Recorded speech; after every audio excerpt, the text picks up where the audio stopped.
we go. Unfreaking believable. Unbelievable. I gotta be honest with you. That game drove me nuts. I cannot believe the Buccaneers lost that game. Wow. I don't even know what to say. Tough one. Man, that was an absolute blazer from Coach, wasn't it? What a crazy game.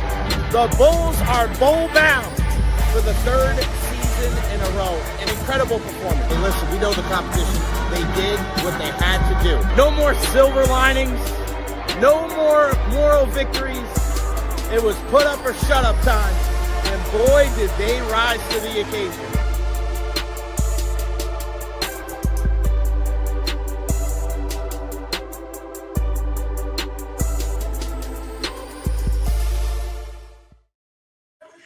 What is going on, everybody? Welcome to the Recher podcast, live from Benchmark International Arena, ahead of the Lightning and Red Wings tonight. Detroit. Still got a couple of guys out there for morning skate. Today was an optional morning skate for our Tampa Bay Lightning at around 10:30. Today we'll hear from head coach Jon Cooper a little bit later on in the program. What a huge show that we have for you today, and we start out in a big way. We kick off in a huge way with the Hall of Famer, Ronde Barber. He joins us at 12:10, right at the top of the show. We will discuss the upcoming Valspar Championship. I cannot wait. You guys know how much I love the Valspar. It's going to be so much fun. Mom and Dad will be here.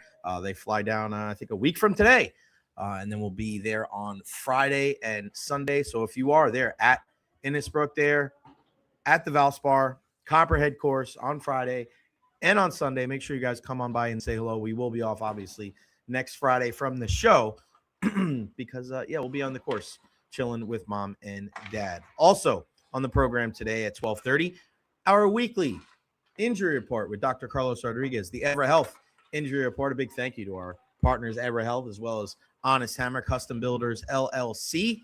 Couldn't do this without them. And, man, the whole Max Crosby situation, let's hear from Doc himself and how unique of a situation this is, because I think everybody and their mother knew Max Crosby was coming off of surgery.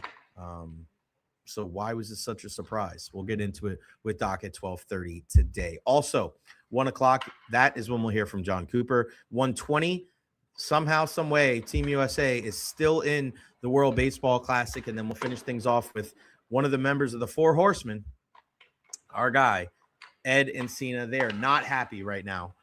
None of those guys. They all are so ashamed of me and my Four Horsemen picture and the shoes. No, we will not wait until the end. I'll show you the shoes right here at the beginning of the show. Not only are they silver sparkle, but they are also LED lights on the bottom. And no, it doesn't just stop with green. Boom, boom, boom. Oh, you want more than one color? I got you. Boom, boom, boom. So they are all shaking their head in embarrassment, and they're not happy because I'm making a mockery of the Tampa Bay sports media. So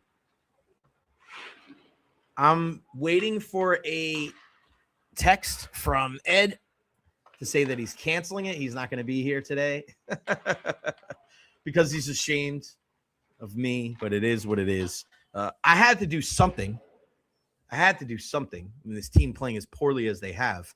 I mean, everybody's got to do their part. So for me, I did my part wearing those shoes. So cannot wait to see what Phil Esposito has to say about them. But I can tell you what, J.J. Moser and Gage Gonsalves like them. So as long as those guys like them, maybe they'll both score a goal tonight like they did the other night. They both tied a career high with their markers the other night in that game against the Columbus Blue Jackets. And let's see if they can turn it around tonight against the Detroit Red Wings. The Bolts will have Darren Radish back in the lineup, which is good. He missed the game the other night because he was in Canada for his father's funeral. Didn't get a chance. People were kind of giving him his space today, which you can understand, right? Usually Ratty is one of those guys that, kind of talks and, we'll kind of shoot the breeze with him. But after what just happened, you kind of wanted to give him some space. And that's what we did today. but such a great guy. And hopefully he can be a catalyst for this team turning it around. And if somebody was just asking me about the entire thing, what do you think is going to happen? And I told you guys, I think it's going to get worse before it gets better. And I still hold to that. If I was a betting man, I would think that they win tonight against Detroit and then they struggle on Saturday against Carolina. Detroit's kind of, when you look at their team, they're dealing with a bunch of injuries as well. I think the Lightning are probably catching them at a good time.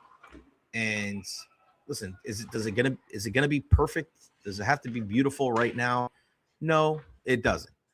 Just kind of piece it all together. And we did get some good news when it came to some of the players for the Tampa Bay Lightning. No Nick Paul and no Eric Chernak tonight, but Jon Cooper said after tonight's game against the Detroit Red Wings, they will now be deemed day-to-day. So, again, those guys have to get a game or 2 or 3 under their belts for me to really start to understand what this team is all about and what they're looking like going forward. So once that happens, we'll see. And I asked Jon Cooper about Connor Geekie, the same question that I asked to Eric Erlinson yesterday about worrying about the development of Connor Geekie. You know, they said, oh, well, we don't want him to play 10 minutes. We want him to play in all situations. They said that earlier in the season. Well, now he's here not playing in all situations and playing less than 10 minutes. So does it matter? You know, there was so much talk of their development. Why does it not matter now? Well, I think what Eric said yesterday was, you know, he got a lot of the all situations type play there in AHL in Syracuse for almost a half a year. He was an all-star. Now this is kind of the next stage in his development. See what you can do with 10 minutes a night and see if you can push yourself into the top 6. We'll see. Questions, comments, concerns, leave them there at the bottom of the screen. Louis in the house. Probably should have worn shorts before landing in Tampa today. Good for you getting out of the snow, getting here to the Bay Area. DT, seeing the Bolts going back to playing simple hockey tonight, 3-0 Bolts. Feel free to get in with your predictions for tonight's game. Lightning will get back on track tonight, Benny says. You going to put them shoes on? Yeah, man, I got them on. Ric Flair would say, woo. And watch out for Ric Flair. Watch out for Phil. Yeah, that's true. Is there an official reason why goalies can't be a captain or alternate captain? Just curious. Roberto Luongo was captain of the Canucks, Benny says. Yeah, and I think, too, what you want when you have a captain or an assistant captain, you see it a lot, is when there's certain penalties or certain messages that have to be disseminated, you want a guy that's going to be able to kind of skate over there right in front of the penalty box and discuss, kind of what's going on. And for the goalies, because it's so particular and they're such creatures of habit, it's hard enough. It's really hard enough. And I'll, you know what's funny? I'll ask Bobby the Chief Taylor that tonight. I'll ask Phil Esposito tonight. But I think it's because they have such a large responsibility. I mean, other than quarterback, you look at hockey goalie, and it's incredible how dialed in, how focused, and how they're just like they're in their own kind of world and in their own little bubble. So to add that responsibility of being the captain, Roberto Luongo, it's almost like you have to go out of your way to be like, I'll do it. But Vasi, no way. He wouldn't want any part of that. He wouldn't want any part of that. Louis, it's almost like a tradition. Every time I land in Tampa the same day I watched the Lightning. Last time I was here, they lost 2 times. Can they break that today? If that's the case, Louis, we're putting you back on a plane and you're getting right back up there to Massachusetts. Basewag likes Muhammad, has a lot of speed off the edge. Have a feeling he will be Shaq Barrett 2.0. That's where you got to be careful when you're discussing sports, that people always go, well, this guy's going to be 2.0. This is going to be the next version of this. Every single one of these players is unique into himself. Everybody's got their own quirks and idiosyncrasies, and you just never know. You would hope that you would have a guy that didn't get enough shine, get enough snaps or looks, and he comes here and he has a performance like Shaq Barrett that ultimately helped lead this team to a second Super Bowl. But I think if you're hanging on, I think that's the exception rather than the rule. A lot of times those guys are, back end of the depth chart for a reason. Not everybody's playing behind Von Miller and Chubb and Shane Ray like we saw from Shaq Barrett. So we'll see. Listen, I'll be happy to be wrong. I hope they find Shaq Barrett 2.0 because this Buccaneers team desperately needs a pass rush. And When we talk Bucks, let's do it with a guy he's got his name on the wall. He knows a little thing or two when it comes to some football and, of course, golf. He's ready. He's Valspar up. It's the one and only Ronde Barber. What's going on, brother? How are you? What's up, Jay? I'm sure this office looks very familiar. You just had Tracy on, Wes, my partner over here at the Valspar Championship on last week, and I am, as you might expect, tied in deeply to this tournament already right now. So I'm in her office doing this. Amazing. This is one of my favorite.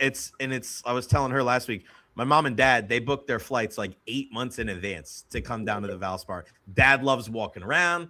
My dad talks to every grounds crew person here.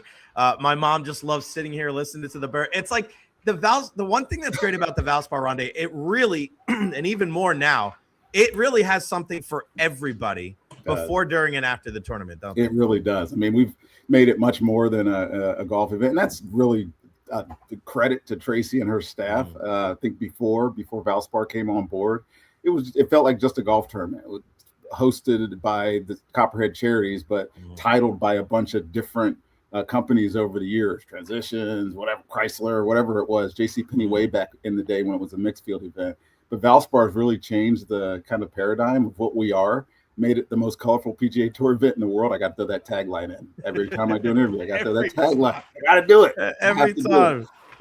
But with that, yeah, man, it's like a community event. There's family fun zones. We got this new turn hosted by at Barstool Gruden. It's something for everybody. And then, of course, if you're a golfer, which I am, a lot of people in this community are, you get a chance to come see some great players, man. And this field's as good as field as we've ever had. So looking forward to it. It's going to be a beautiful week. Get some rain early, but it's going to be perfect over the weekend. So we're really excited, man. Yeah, I almost hold out on 15 during media day, and on my first shot of the day, if I would have done that, I would have quit. I would have sold my bag. I would have sold my clubs. I mean, there's no better way to go out. I mean, I need some corroboration on that. I'm not believing you. I got video. I'll text you the video. I got video. I mean, but isn't it great though? Like to be able to play the course, you hit a couple of good shots, and then you hit a shot, and you're like, I swear I knew where the ball was. And the rough. I mean, it's such a competitive course, but it's so fun to play. And these guys, when they come out here and they play, they know like that's. And I just saw some of the new names. We saw Tony Finau and Matt Fitzpatrick, and to join obviously with the bigger names with Jordan and Justin and Vic. I mean, this is a real challenge for them. It's an incredible course on top of the event that the Valspar tournament is. Right. We have a great field. Like you said, Xander's here coming this year. There's Keegan Bradley, captain's coming this year. There's a lot of big names. Brooks Koepka is here and on part of his return to the PGA Tour. And yes, you're right, man. This thing is hard as hell, which is the reason why we have so many different types of champions. Right. We get to Sam Burns 2 years in a row. Then it's Taylor Moore kind of getting his inaugural win.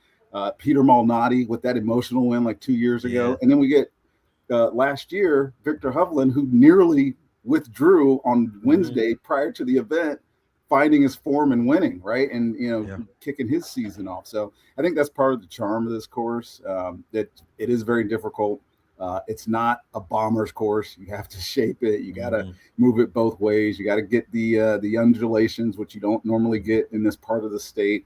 That's why it's such a fun course. Copper course does a great job. And this time of year with the overseed, it is hard as hell. It's certainly, and you're right though, because it kind of like everybody follows Sam Burns now here locally because of what his success at the Valspar. I remember a young Jordan Spieth and sitting here like, this guy looks like he knows his stuff, and then he wins, and I'm like, this guy. Like, and then obviously Brooks Koepka coming back, and just all Malnati with the hat, Victor Hovland being one of the bigger names, obviously following him in college, and then all of the success he's had on the tour. The Valspar kind of is like that jump off. It's almost like Star Search from back in the day. Like sometimes you see like the established pros win and compete, and then sometimes you kind of see the future of the PGA Tour win as well. Right. Well, so this year, Tracy and I secretly want Blades Browns to win. He's 17 years old. We gave him a sponsors exemption a couple of months ago, or a couple of weeks ago, however you say it. But then he top 10 in the Puerto Rico, so we didn't have to give him an exemption. So we actually freed up an exemption. So he's a guy that if he wins here, maybe he's always coming here. A guy like Akshay, who just won 2 weeks ago at API. we gave him his first professional start when he was 17 years old on a sponsor's exemption. So despite what the golf world is doing, evolving to, I think it says a lot about not only Copper Charities, but this course, our fans that show up to support it, that we're not a huge event. We're not a $25 million event. I think Akshay made half of our purse in his win 2 weeks ago, but yet we still get 22 of the top 50 players in official golf world ranking. I mean, that speaks volumes to what we're doing. And I think our group, my Copperheads, Tracy and her staff at Pro League Sports, like we take a lot of pride in what we bring to the golf landscape, especially over here in Tampa Bay and Palm Harbor, where this course is located. We get a lot of people come out here, have the concert on Saturday, have a lot of fun, and then, like you said, man, we crown a deserving champion every year, and I love being part of this. I remember Rick Odioso years ago on that day says, "Hey, I got this young kid. If you want to interview him on the radio, his name's Akshay Bhatia." And I'm like, "Yeah, sure." And and I was like, "This kid is skinny," and he goes, "This kid can bomb it." And then I remember following him around. I'm like, this skinny little dude hits the ball that far. It was almost like watching Pedro Martinez in the late 90s. Like, this guy, this big can throw the ball 97. Yes, there's no way. Kills the ball. I'm here at Benchmark International Arena, and I remember one time I was going up and you guys were firing off the Tesla coils, and I think it was you, Derek, and Warren Sapp. And as soon as the elevator door opened, you guys all just started laughing at me and my shoes because you know how I roll. This is what I'm rocking with today. Yes. Coop's already looking at me like I'm an idiot. But I mean, I got to do something, Ronde. Hey, I mean, uniquely you, Jay. Stay uniquely you, buddy. That's why when people go, I know why you like the Valspar, and I'm like, why? They go, because that's the tournament for you and your crazy ass shoes. And I'm like, yeah, I never even thought this was years ago. I never thought about that, and I'm like, that makes sense now. We are very colorful, and you know what you're going to notice when you come out this year? Brand new caddy bibs. They are awesome. Way. Yes. Do we have one hanging around here? Oh my God, that's always one of the best parts. Are we still doing the crazy names? Yes, we still are spring break, and we still have the players can put whatever they want on the back of their caddy bibs. That's one of the perks of us being in the spot that we are. And I mean, Jay, and we talk about this all the time. We're in a tough spot on the schedule, right? Yeah. We're fourth of 4 tournaments during this Florida swing, following 2 signature events, an API, and obviously the players going on this week. But for some reason, our position has not affected our fields. Our fields seem to be getting stronger year in, year out. And so we're like I said, we're very proud of the product that we're putting out here. And I think our players appreciate it. Here you go. Tracy just brought it to me. Tracy. Look at this thing. Look at this thing. Say hi, Tracy. Hi, Tracy. Okay. Look at this. Oh my God, Ronde. These things are sweet. Wow. That is a Valspar bib right there. Right? Holy smokes. My dad's gonna love that. My dad's he always looked at my dad would always like peer around. Look at that one. Look at this guy. It's like a hashtag. Like you guys stay ahead of the curve, which is unbelievable. I saw you at the USF game the other day. Yep. How cool, man. The Bulls, man. Rob Higgins and the whole crew and Derek being so involved now. It's like it's pretty cool to see that come up from when you first came here back in the day to where it is now, right? Right. It didn't even feel like a sports school back then. I mean, I know they had the activities, and football was I think football kicked off my first year here in '97 or around then. And to see where they've come, not only football with Goalish the past couple of years, but where this basketball team is now, which if you weren't paying attention, you wouldn't have known how good that team has gotten over the latter part of the years and of the year. Yes, they won the American Conference. They got the Player of the Year in the American Conference, Coach of the Year in the American Conference. And now we get to watch them try to win the conference championship so they get into the NCAA, which I think will be a fantastic story for this area and for USF. And there's so much going on there, right? Rob Higgins, I give a lot of credit taking over that job and knowing that in order to compete, you got to throw money at it these days. And they are not scared of it. They are taking the initiative and running with it. And I think, them getting an NCAA bid would be an awesome kind of reward for the kind of the strategy that they're taking. So it was nice that Rob invited me. I was happy to go. They cut down the nets at the end of the day, and because they had won the conference on the road, but they got to do it at home on their last game. So it was pretty sweet, man. Yeah, good to see the hitman Ken Hagen as well. He's got the wrestling nickname from the 80s. Love that guy. I haven't talked to you since then. What'd you think of the Raise the Flags documentary, man? I thought that thing was freaking awesome, man. Trent Cooper, the director. Unbelievable. Right. He's a local guy, or at least grew up here locally, lives in California now.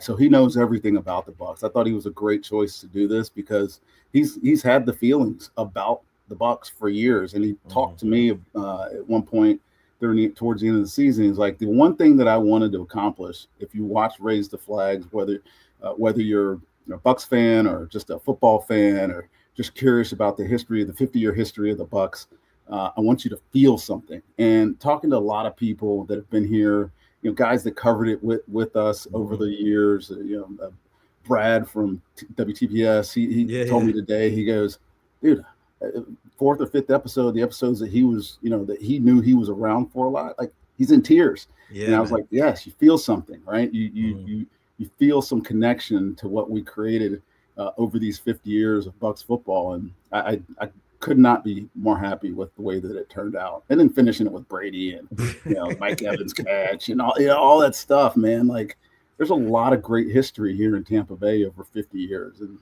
I thought he captured it perfectly. I don't want to ask you how many times you get asked it, but how many times, whether you're dreaming or just, how many times do you think about the pick six against the Eagles?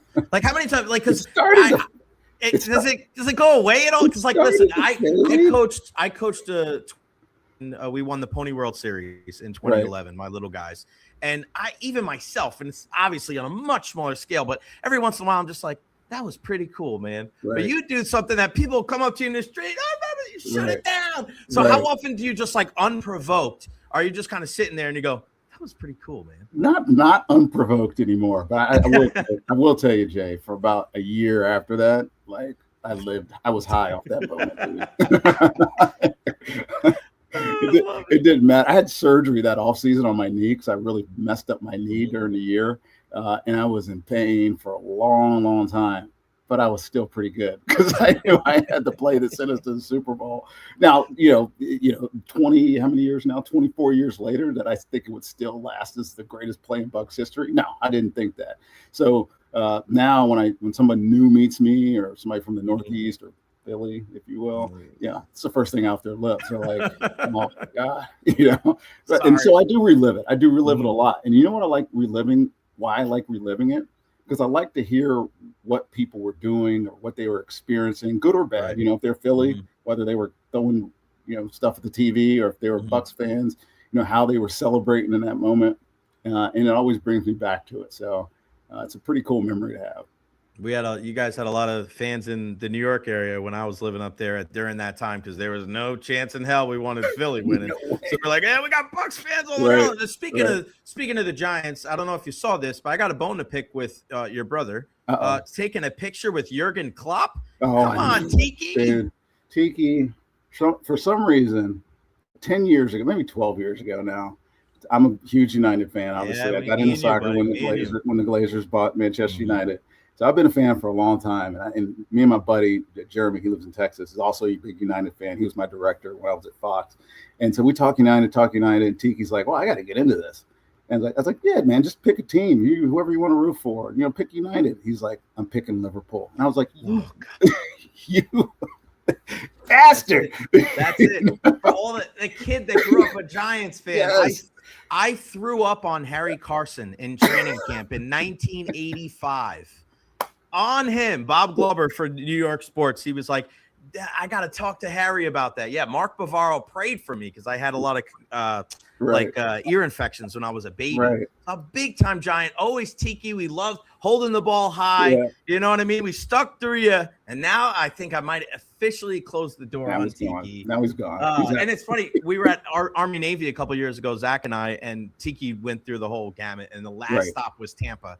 And he literally just sat there. He's like, my Tampa guys, I could just sit here and relax. I'm like, bro, sit here. He sat there for like 45 minutes before we did the interview. He loved the Tampa love, man. It was great. All right, I got to ask you about Mike Evans, man. I mean, It's sad because, Mike, and I said it doesn't tarnish his legacy. It just changes it a little bit, right? Yeah. He could have gone down as the fourth guy that played his entire career and got a gold jacket, joining you and Derek and Leroy Selman. But, unfortunately, it's a business at the end of the day, and he made a decision that he thought was best for him, his family, and his career.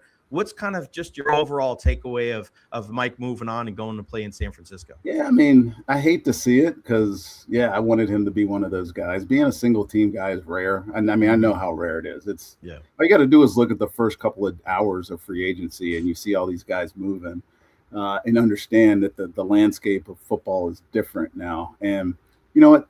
My kind of take is as long as Mike's happy, I'm happy for him, right? Yeah. Mike made this decision. I know the Bucs would have loved to have had him back, and it's not a money thing. It's I want to try new opportunities type thing.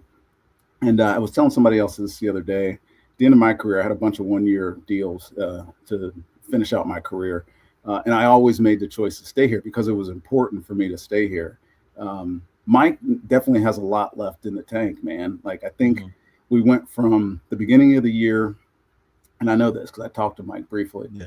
Him thinking about retiring to him then getting hurt, realizing his love for the game is still there. He still has a lot to give, and he's not ready to walk away from the game. And that he's not walking away but going to another place. I mean, it sucks for us as Bucs fans, but for Mike, it's probably a good thing. And I look at other Hall of Famers that I'm very familiar with, John Lynch, Warren Sapp, both went on to play, have all pro type years in another setting.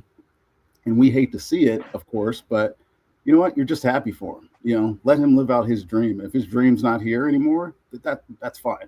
There's never going to be a better offensive player in Bucs history than Mike Evans. I'm confident in 50 years, we're going to look back. Well, I won't be alive in 50 years, but in 50 years, people will look back and say, Mike Evans is still the best offensive player in Bucs history. Right. So we'll always have that. And I wish him the best. And I don't hate that he's going to John Lynch's team because I root for John. I just can't help myself. I root for John and they need help at wide receiver. So they got it. I think one more important thing, and I think Mike will even say this, he's leaving our wide receiver room in good shape, right? We got Jalen, we got Emeka.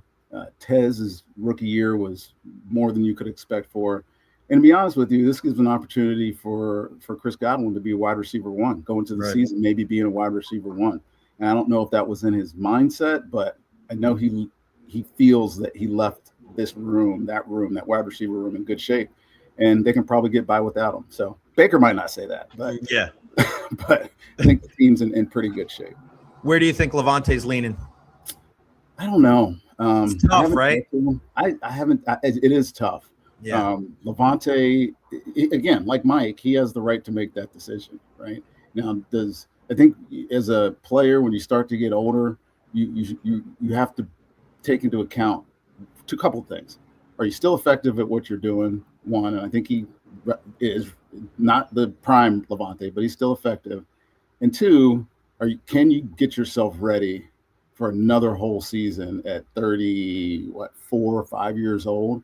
That was my decision. I was 36 years old when I retired, and Shiano was a little bit of a factor in it as well. But the overriding fact was I didn't think I could get myself ready to go again for another season, and the fire had kind of died out. So, I mean, those will be the questions Levante's asking himself right now. He'll take his time to figure it out.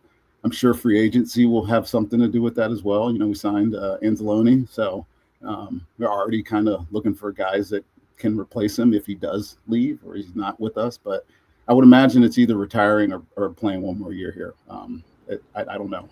Yeah, no doubt about it. We'll keep a close eye on it for sure. ValsparChampionship.com with all the information on there. If you go on the website, the first person you're going to see is this guy right here, the general chair. The buzzer, look, the buzzer here at the arena. That is how you send off the Hall of Famer, and the smartest barber brother out there because he's a Manchester United fan, just like our guy JJ Moser for the Tampa Bay Lightning. Yes. If you have you met him?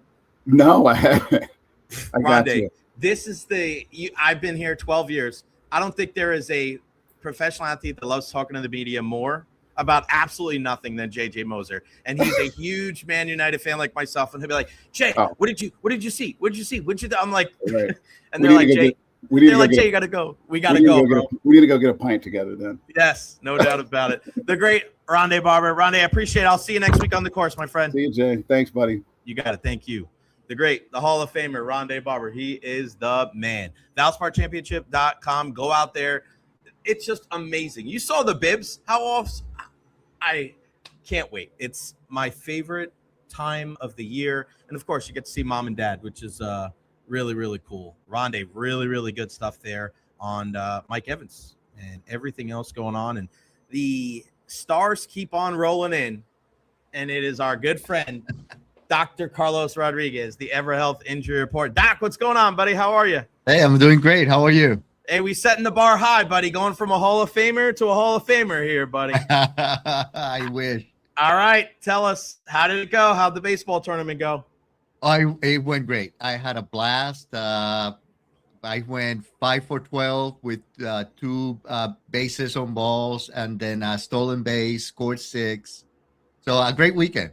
Wow, 5 for 12, Doc. Look at you. Unbelievable. All right, so the real question is, how are you feeling today? I got hurt. Oh, no. What happened? I pulled my hamstring still in second. Oh, my gosh. Was it at the end of the tournament, though? At the game before the final. It was a minor pull, so I felt as I was stealing, so I slowed down. And then, I did play the final, so you did play. I still play the next day. I was very careful running, but my right knee is swollen, my hamstring is hurting. So yeah. So what's Dr. Carlos Rodriguez? This is analysis and prognosis for Carlos Rodriguez, the baseball player. Well, I'm out for the next couple of weeks, so I'm doing my stretches, I'm doing my exercises. I'm doing my massage. I'm taking my medication. So I'm out for I'm on the DL for 2 weeks. What did your wife say when you come back and you're banged up like that? Oh, she said she said I knew something was going to happen. I knew you couldn't just take it easy. You were going to go all out like you always do. So I knew you were going to get hurt. Oh man, behind every good man is a good woman shaking her head. That's what my dad would always say years and years ago. Doc, man, so glad you got an opportunity to do that, man. Sounds like a lot of fun. The big story in sports is the whole Max Crosby thing with this deal with his meniscus. And one of the things we've talked about meniscuses before, right. This is kind of a weird situation. A lot of people think that there's something shady going on because you're not going to go out there and trade for a guy like Max Crosby and not know what he was going through. And he was actually in Baltimore too. What do you know about kind of the situation with Max Crosby? And also, should there be concern for any team now that would try to acquire Max Crosby because of the meniscus injury and how players come back from that? So he did have meniscus surgery, and that's what's reported. That's all that was done was meniscus surgery January of this year. They said he was progressing through recovery. Now, I think they failed to trade because he may have not passed the physical. So is he 100% ready for game? So I think that the answer to that is probably no. He's going through the rehab process. He's going through the preparation. He's still not 100%. So I think the team goes, well, until you're 100%, we don't really want to take you because we don't know if you're going to continue to get there. Most competitive athletes, 80 to 87% of them return to pre-injury competition in about 7 to 9 weeks. So he's about 7 weeks, 8 weeks out. So he's still within the recovery window, within the rehabilitation window, if all they did was a meniscectomy, right? Which is the partial shaving of the meniscus. They never said it was a meniscus repair. Meniscus repairs, I wouldn't expect him to be ready because a meniscus repair is a 5 to 6 month recovery. So if you're looking at a partial meniscectomy, they just went in, cleaned it up, it's usually 7 to 9 weeks. So he's within that window. I think they just really want to make sure that he is 100% ready to go. His agent says he's still going through the rehabilitation process and he's on a timeline to be okay by the time the season starts or preseason warm-ups start up. So I think the teams just want to be careful, make sure that he's 100% before any trades are undertaken. So when you're talking about the meniscus in comparison to the ACL and the LCL and the MCL, is it the least worrisome, the most worrisome, as far as coming back, as far as that guy being back to 100%, maybe as quickly as humanly possible? Like, where does the meniscus rank there when you're talking about the knee injuries?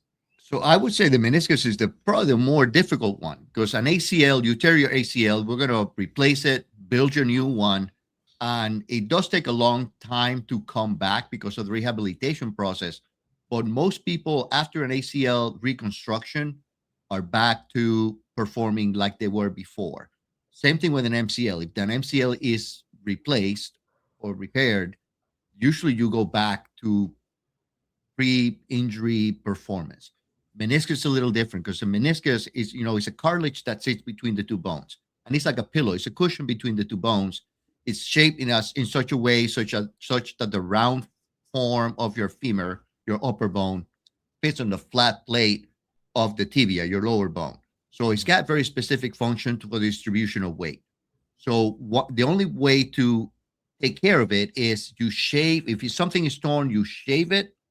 Now you end up with less meniscus, which is more prone to more pain, more arthritis, not 100% return, discomfort, swelling, and issues.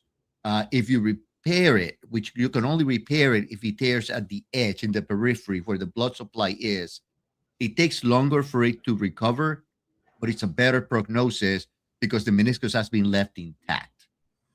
With the radial tears towards the edge, towards the inner edge of the meniscus where there's no blood supply, the only thing you can do is shave it, which makes it smaller, more prone to injury, or not to injury, but to having pain or discomfort, swelling, and problems afterwards. So it all depends how much meniscus did they end up taking out. That's the big question. So as far as, and I've researched it, but not as in depth as you have. So what we know as far as the meniscus is it wasn't repaired from what they've told us. And again, you keep it close to the vest, but as far as the information that you've seen, it sounds like they've done that. It has to be a partial meniscectomy. It has to be that's the more common thing that has happened anyway, because most meniscus tears happen in the thin edge of the meniscus, not in the fat periphery where the blood supply is. And the fact that he's going through the process so far within 2 weeks looking for a trade, meaning I'm almost ready for a trade. So that's more in line with the recovery process from a meniscectomy, which is the partial repair and shaving, rather than a meniscus repair, which would be more of a 5 to 6 month recovery timeline. So he would be nowhere near talking about trades or he's ready to be there for the season. Yeah, I mean, it's wild, man, how this whole thing is kind of breaking down. And like, if you were advising, let's say, the Buccaneers, knowing how good this guy is, do you think he'd be worth, trading for? Do you anticipate this injury giving him an ability? Like, is this going to prevent him from getting back to a high level, you think? As I said, about 80 to 87% of players with this type of injury go back to pre-injury performance in the 2 month window. The other ones, the other 20%, take longer to recover. It could be 3-4 months. The majority of people after a small meniscectomy are able to go back to sports. The question is, down the road, what's going to happen with that knee? Is it going to tear a little faster? Is it going to wear down a little faster? Are they going to have any complications or symptoms afterwards? Are they going to re-tear that piece of meniscus because there's, again, less cushioning there?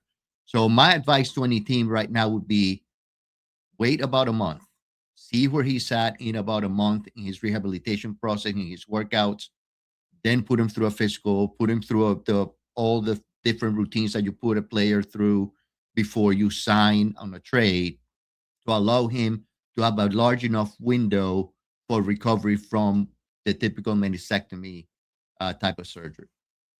Good stuff, Doc. This is why we have you on the show, man. This is really in depth. I love it. Let's talk about a Puerto Rican superstar baseball player like yourself, Francisco Lindor. My God, Mr. Smile. Like, I love the general disposition this guy plays the game with. Sucks not to see him in the WBC, but what do we know as far as his availability for opening day for the New York Mets? So we talked about the fact that he had the hamate injury. He had surgery back in February 11th. Most people when it comes to a hamate type injury, the recovery time is about 8 weeks. So we're looking at right now, we're about 4 weeks out. Will he be ready for opening day? He's very confident. According to the team, he's already doing some playing and it's on the field. Now, how much batting is he doing? How much swinging is he doing? That would be my question, is how, because fielding is completely different. There's no problems there because that's his throwing hand. That's his fielding hand. The problem is holding a bat. Is there enough comfort, no swelling, no pain, that he can hold a bat confidently and swing? So Lindor says he's confident. Lindor says he will be ready. Again, most of the recovery time is 8 weeks. That is really tight when it comes to opening day, but he may be there. I mean, some players do recover so faster than others, and he'll be a couple of weeks short of the 8 week window for when it comes to opening day. So I think he's probably going to be there. I wanted you to answer this question because I know we've talked about it before, but David Terry is one of our big time followers on the show. Was Dr. Rod ever a team doctor for anyone, or would he consider being a team doctor? Just let everybody know who you've worked with in the past, and would you ever consider going back and doing that? Don't leave Ever Health, man. We love you there. We love you there. Don't leave. So I was a team doctor for the Tampa Bay Storm early in my career back in 2002 through 2004. I was team doctor for the Storm. I did help with the Tampa Bay Rays when I was a fellow in sport, doing my training in sports medicine. And for a couple of years after that, helping Dr. Riley, who at the time was the doctor for the Rays. I've never been a team doctor for the Lightning, but I was a team doctor for the Macon Whoopie, which was I don't know if they're still around, was a minor league hockey team who's in Macon at the time that I'm doing my residency, and I helped the orthopedic doctor. So I was the team physician for the hockey players there, and that's where my love for hockey, I think, started to really grow, because I really had a great time taking care of hockey players during that time. After that, I've remained mostly doing high school sports, Seminole High School, Indian Rocks Christian School, covering sports, Northeast High in St. Pete. Right now, I'm mostly dedicated to Evara Health and the residency program, where I'm teaching sports medicine. I'm teaching family medicine. Would I consider being a team doctor? Absolutely. I mean, that's one of the reasons I got into sports medicine, is to be a team physician. As long as I could continue to do what I'm doing, which I love doing, I wouldn't mind being a team doctor again. Yeah, you're doing a great job at Evara Health, man. And I tell people all the time about Evara Health, the institute, and it's very similar to the broadcasting school that I went to, learning on the job and that kind of stuff, like making a change, not just in your job but in your career. What did you notice, Doc, about working with different types of athletes? Because people ask me all the time, like, what it's the difference in hockey's just a different breed. The players are different, in my opinion. You've been ringside as well for fighters as well. What have you noticed when it comes to the different types of athletes, when you're in the sports world?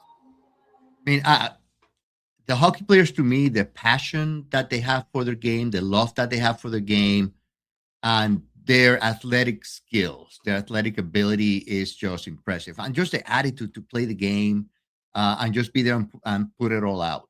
A little different in baseball, a little different in basketball. I mean, there were players that had that passion, but to me, the hockey players, it was like the majority of those guys really loved what they were. They wanted to be on that ice. They wanted to be there. They wanted to perform their best. They hated to be out. And personality-wise, I really enjoyed the personalities. I really enjoyed my interactions with the players. So that was, to me, the best experience that I had as far as a team physician. I would say the Tampa Bay Storm had a great locker room too.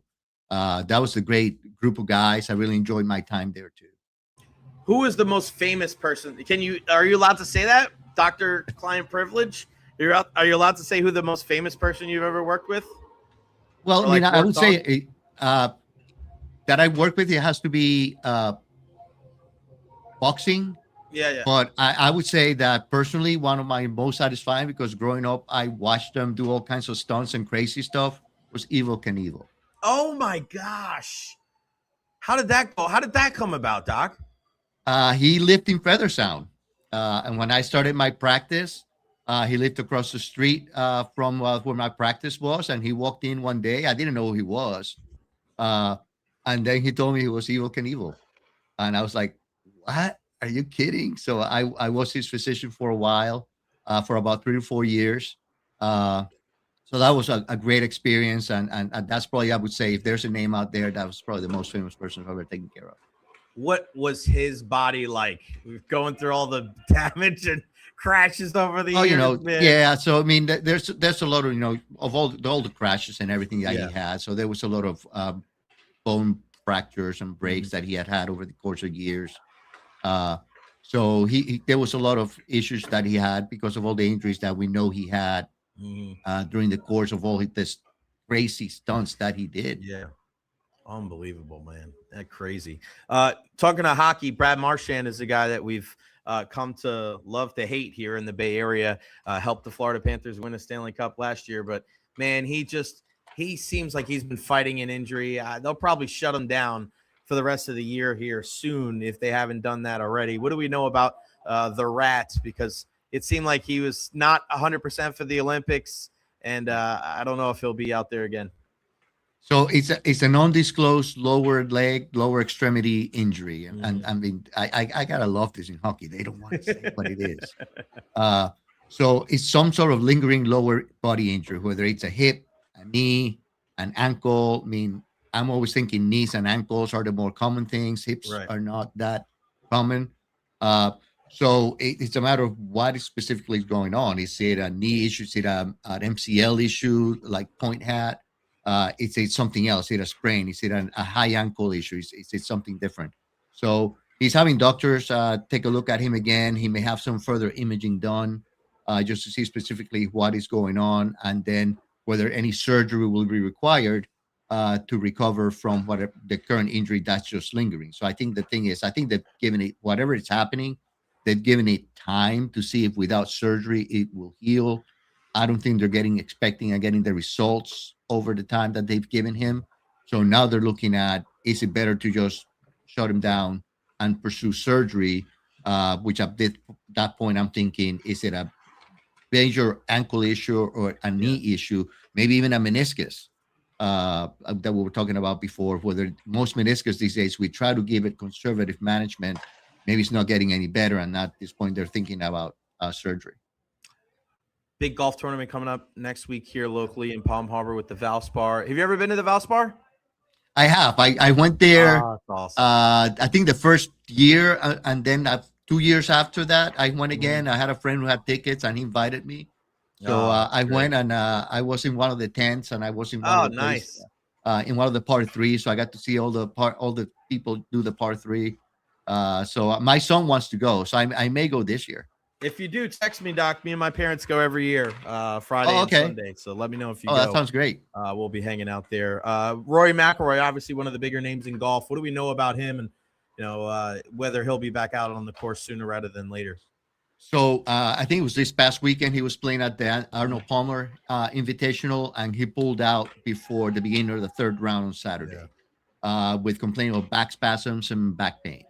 So he's now going through the rehabilitation process and through the recovery process to try to see if he can make the Players Championship this weekend. So that's a tight window because if he's dealing with back spasms and back strains. I don't know if you've ever had back problems. 1 week is usually not enough to recover from those type of injuries or issues, especially on a golfer whose back is constantly in motion and constantly under duress and stress. With the swinging, plus all the walking that you have to do through the days on the course too, and bending over, picking up the ball. So there's many things that it's not just a swing, it's all the other things that happen through the course of a round of golf that your back is involved with.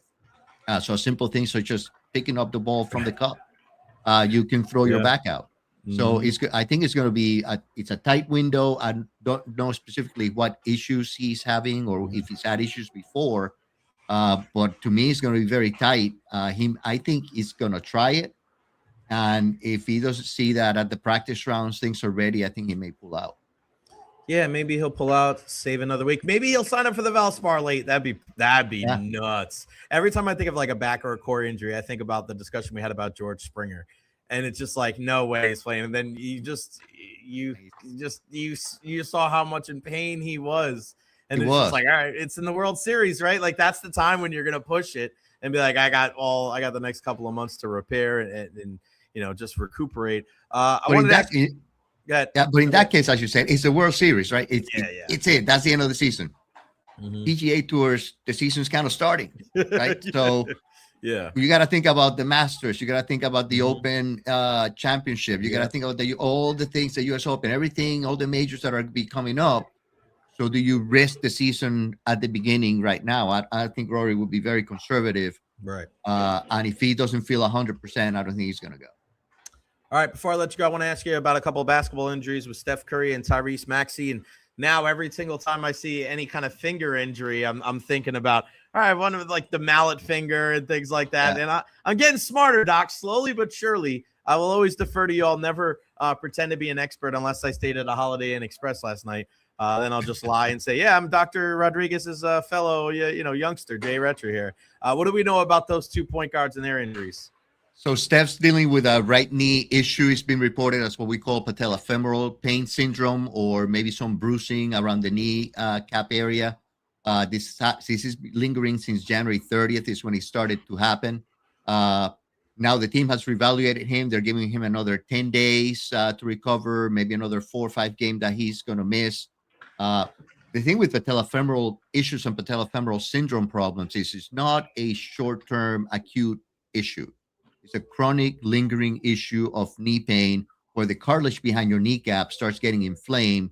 And if you don't take care of it, it starts wearing down and leads to something called chondromalacia, which is the wearing down of the cartilage behind the kneecap. And that now leads to really chronic pain. So most patients that I see with this condition take 3, 4 to 6 months to recover and feel better. And that's usually with good rehabilitation, relative rest from sports. With Steph having to play, it's going to make it difficult. So he may have to at some point decide to play with pain and play with some discomfort in that knee because I don't think he's going to be 100% recovered if he continues to play. It's a matter of how comfortable does he feel with some degree of pain and what's his recovery between games with the issue, or do they just shut him down for a couple of months before they decide to give him a try again? But it's a pretty chronic condition. It's a very debilitating condition of the knee. With Tyrese Maxey, he's dealing with a tendon injury in the right pinky finger. They haven't disclosed what the injury is, but the fact to me that he hasn't had any surgery and that they didn't jump to surgery, that lets me know that it's not the flexor side, because the flexor side, as I mentioned before, tears up and retracts.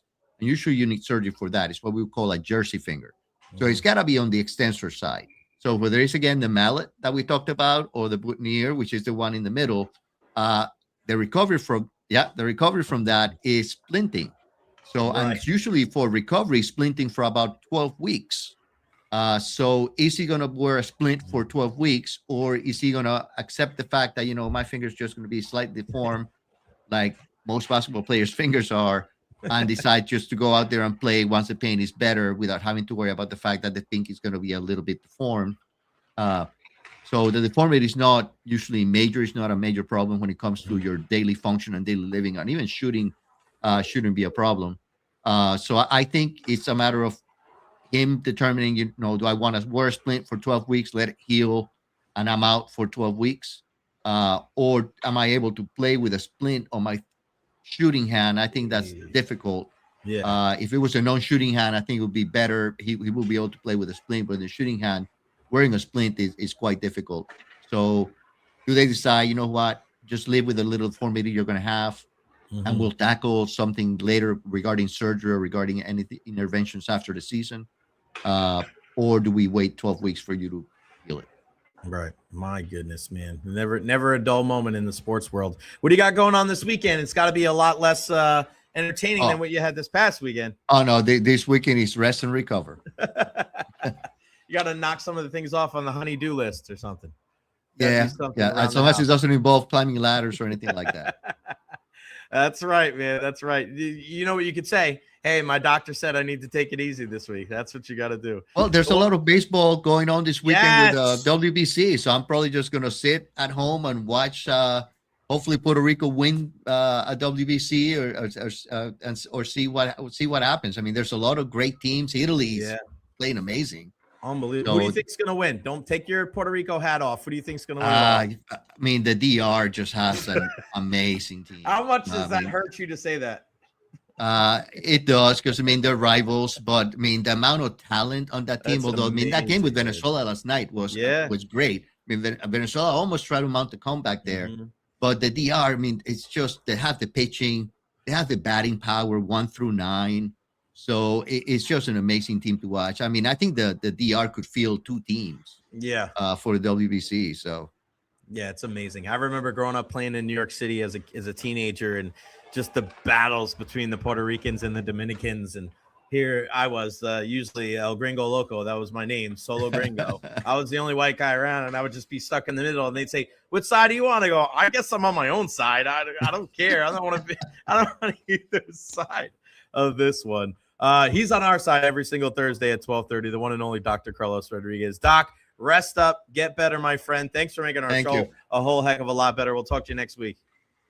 Thank you. Have a good one. You too, buddy. The one and only Dr. Carlos Rodriguez. How great is that segment? How the hell does that segment get better every week, guys? Unbelievable. And I appreciate everybody else enjoying it as well. I know you guys out there, like DT, great stuff. Thanks as always. Our guy Hammer, Dr. Rodriguez, is the man. Such a great segment. I'm super jealous. Don't be jealous. Ronde and Dr. Rodriguez can't get any better. That's the J Recher podcast right here. Great segment, and thank you, Rolly, for the $10 super chat. We couldn't do this without you guys. Doc, you're the man, buddy. Thank you so much. You are the best. He's the man. He really is. And again, that's why we talk about Evara Health. It's the new age of healthcare, right? A sliding scale for the uninsured. They take all kinds of insurance. And listen, he's not just a great doctor. He's a great dude. And those are the kind of people that you want to, like, if they're focusing on your health, these are the kind of people you want to work with, right? Just like when I talk about that, there's such a beautiful kind of like intertwined, genuine, like feeling when I'm talking about both Honest Hammer and Evara Health. Like Evara Health, like my guy Hammer, Russ, he is such an awesome guy. He's a great dude down to his core. He's a Team Tampa Bay guy. He's a USF grad. He watches the show. He's been our first guy every single time. You know, he was the first guy to hop on board with us. Like, and, you know, I'll be friends with that guy for life. Like, I'll always be indebted to him. And he's just such a good dude, and the way he goes about his business. And I'm a firm believer that the way that you talk about other people and the way that other people talk about you, it says a lot about your character. And Russ is just one of those guys. And that's why I'm very, of course, grateful that they're partners on the program, but I'm also just proud. Like, I'm proud that those are the guys that are here with us on the show. So thank you, both of you guys. You guys are the best. Look at Marissa getting in on the super chat, y'all. He's good at what he does. Dr. Rodriguez or me? Marissa? Ronde and Dr. Rodriguez, can it get any better? Guys, every single super chat helps. 5, 10, 15, 20. Our guy Richie P a couple weeks ago, $50 super chat. That's the only way we're going to keep this thing going, man. We're going to keep this thing going. And thanks, Jay. I really do care about everyone, especially my clients. We know, buddy. We know you are the best. A little streak action here going. We better. There we go. Maybe not. The lights have been a little crazy today in here. There's no like TV up, but I think the TV behind me sometimes helps it. If I move it back, that is what it is. All right. Some not so great news for the Buccaneers.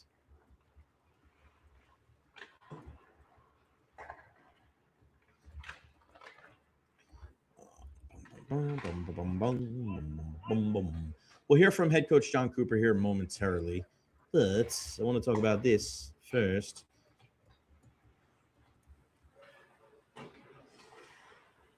Damn, man. One of the things that I really was happy about when it came to our team with the Buccaneers was some of the depth that we had maybe in the secondary. I mean, even with Jamel Dean leaving now, going to Pittsburgh, but now we're seeing that another one of the members of the Buccaneers secondary, Christian Izien, has left, and he will go to Detroit on a 1-year deal. And, you kind of wonder if a guy like Izzy isn't looking at it going, I can start in this league. He's so versatile, not the biggest guy in the world. He's undrafted, but my God, he was fantastic. Wipe your camera. They'll do one of the old school auntie things. Like, looks good, Benny. We good, Benny? Feel like we're good. Are we good? I don't feel like that's me. It's not me. I feel like we're good. And then I go right here, and then the light comes in. It's not me. It's not me, damn it. My camera's clean. It is clean. Stop blaming me. Marissa, how do I look? Am I clean? Marissa, help me. Help me help you. Benny, be nice. This is bothering me. It's really bothering me, Benny. Is this bothering you guys? Because it's bothering me. Shit. How am I making it worse? Thank you, Heimer. I think I fixed it.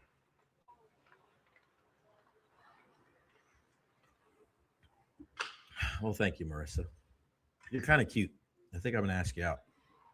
Bro, I was mad before about the lack of commitment to any Ds, but now that we're losing players like Izzy and we're screwed. That's some of the conversations that we were having earlier today here at Benchmark International Arena about the Buccaneers. Like, people don't understand that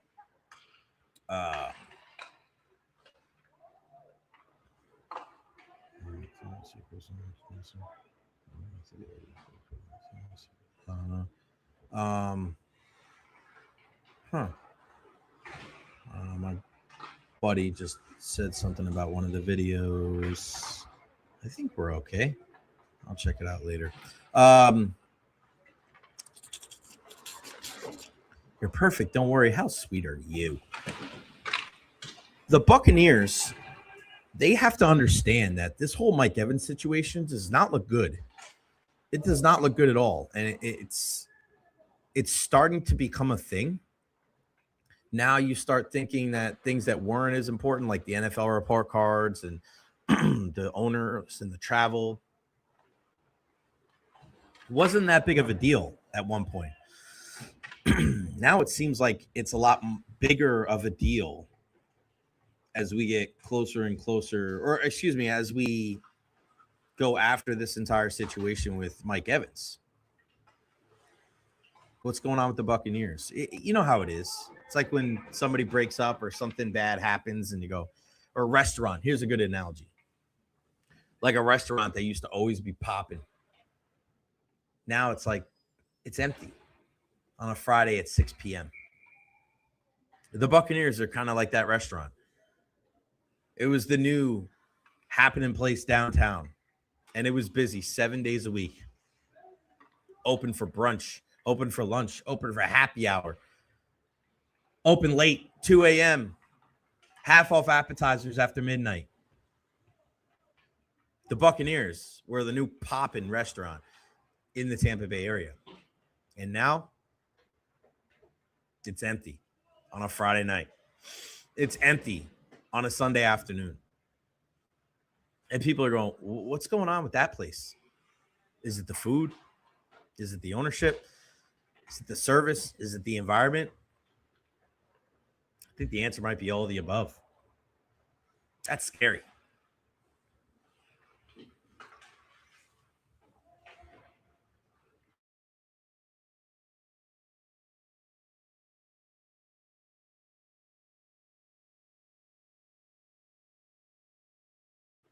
Excuse me.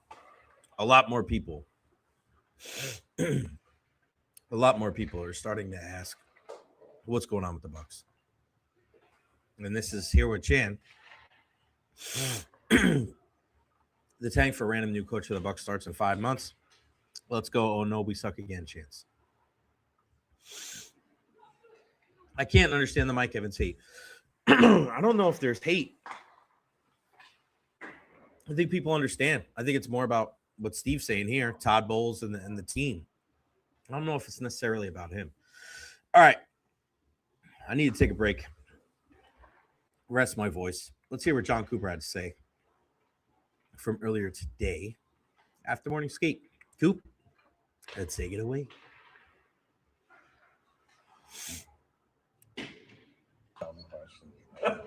Wow, that was all kinds of pressure. Well, Coop, we actually had a question on our show yesterday. Keep talking.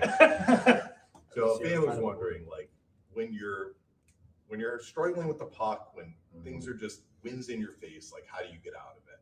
I said, well, a day off might help, which they had yesterday. But like, what's your answer to that question? So, okay, when we'd won one of our first 7, how did we get out of it? Was there a magic potion to it? When we won 2022, is there a magic potion to that? Maybe. There's probably some secret sauce to it all. When you stop investing in the little things and the right things, you look at right before that streak of 20 whatever games we won, we'd lost 7 of 9, but we were still depositing and we were playing well. We just weren't getting results. That happened. You play 82 games, that's going to happen. But for the most part, we've gotten the results because we've made deposits. And I think after the Olympic break, I think we've gotten away from that. So, like the secret sauce, we know what the secret sauce is, but a lot of it has to do with the little things in the game that we can control. And when we start getting back to investing, we'll be okay. So, if you're looking for the, oh my God, player A has to go here, player B, no, that's not what it is. And a lot of it's up here too. It's season's a grind, and you have to fight through some of these dog days, and we're in like some dog days now. Just a quick follow-up. I remember after the 1, 4, and 2, whatever, you had like 4 days with no game. I think you had 3 really productive practices. Mm-hmm. How much did that help? And you don't have that this time around. Well, it would be favorable if we did have that. There's no question, because you kind of control the environment more. You got more time with your team. Now, some of you hope now in game 64 that those things you've learned back then, that's what prepares you for now. That was early in the season, so we had more time to we needed it to kind of put the thumb down. So is this about emphasizing the process? 100%. I've seen Gage Gonsalves had a career high in points the other night. What have you seen maybe from last year to this year? Is there anything that's He had a particularly career progressed? high in the game, or Like total his this season. this He's already season? passed his total. Oh, what's the question? Just, is there anything in particular you've seen progress from his last year to this year? Confidence, experience, all those things that rewards players. That he's got a skill set. I think he's more disciplined with it now. He doesn't turn the pucks over like the way he used to. He has he knows what he can and what he can't do. Where I think when you first come up the league, you're trying everything to make an impression, and he's slowly becoming a veteran, and that's what's translating to that. Coop, you and He's Julian, been playing some good players too. you and Julian said early on about Connor and his development, staying down and getting on that ice. Hayes? Connor Geeky. Yeah. And then you call him up and, he's, playing less than 10 minutes a night. How do you kind of balance out the development of him, making sure, you're kind of going with that progression and also helping your team at the same time? I don't know. It's a tough question. I mean, because you can develop in the NHL as well. Development happens more in the American League because you hopefully you're playing many more minutes, but there's development happens here too with learning the league and adapting to a role of that he didn't have in the American League. And so there's different ways you can develop, and I think he's going to learn all sorts of them and then be able to take whether he stays here or has to go back for a while, and that's you take all those with you. And I've watched countless players play for us that second, third call-ups, they got better and better and better, and all of it is digesting what you learn. And sometimes playing 10, 11 minutes is You got to learn. You got to learn how to do that. Anticipate Recher? No, no, Nick Paul. no. How close is Nick? I would sit here and say both those guys are they'll be game time decisions from here on out after tonight. Good. There you go. Hey, Coach Jon Cooper. I'm going to call him Jon Cooper until he apologizes for calling me Jay Recher. Recher.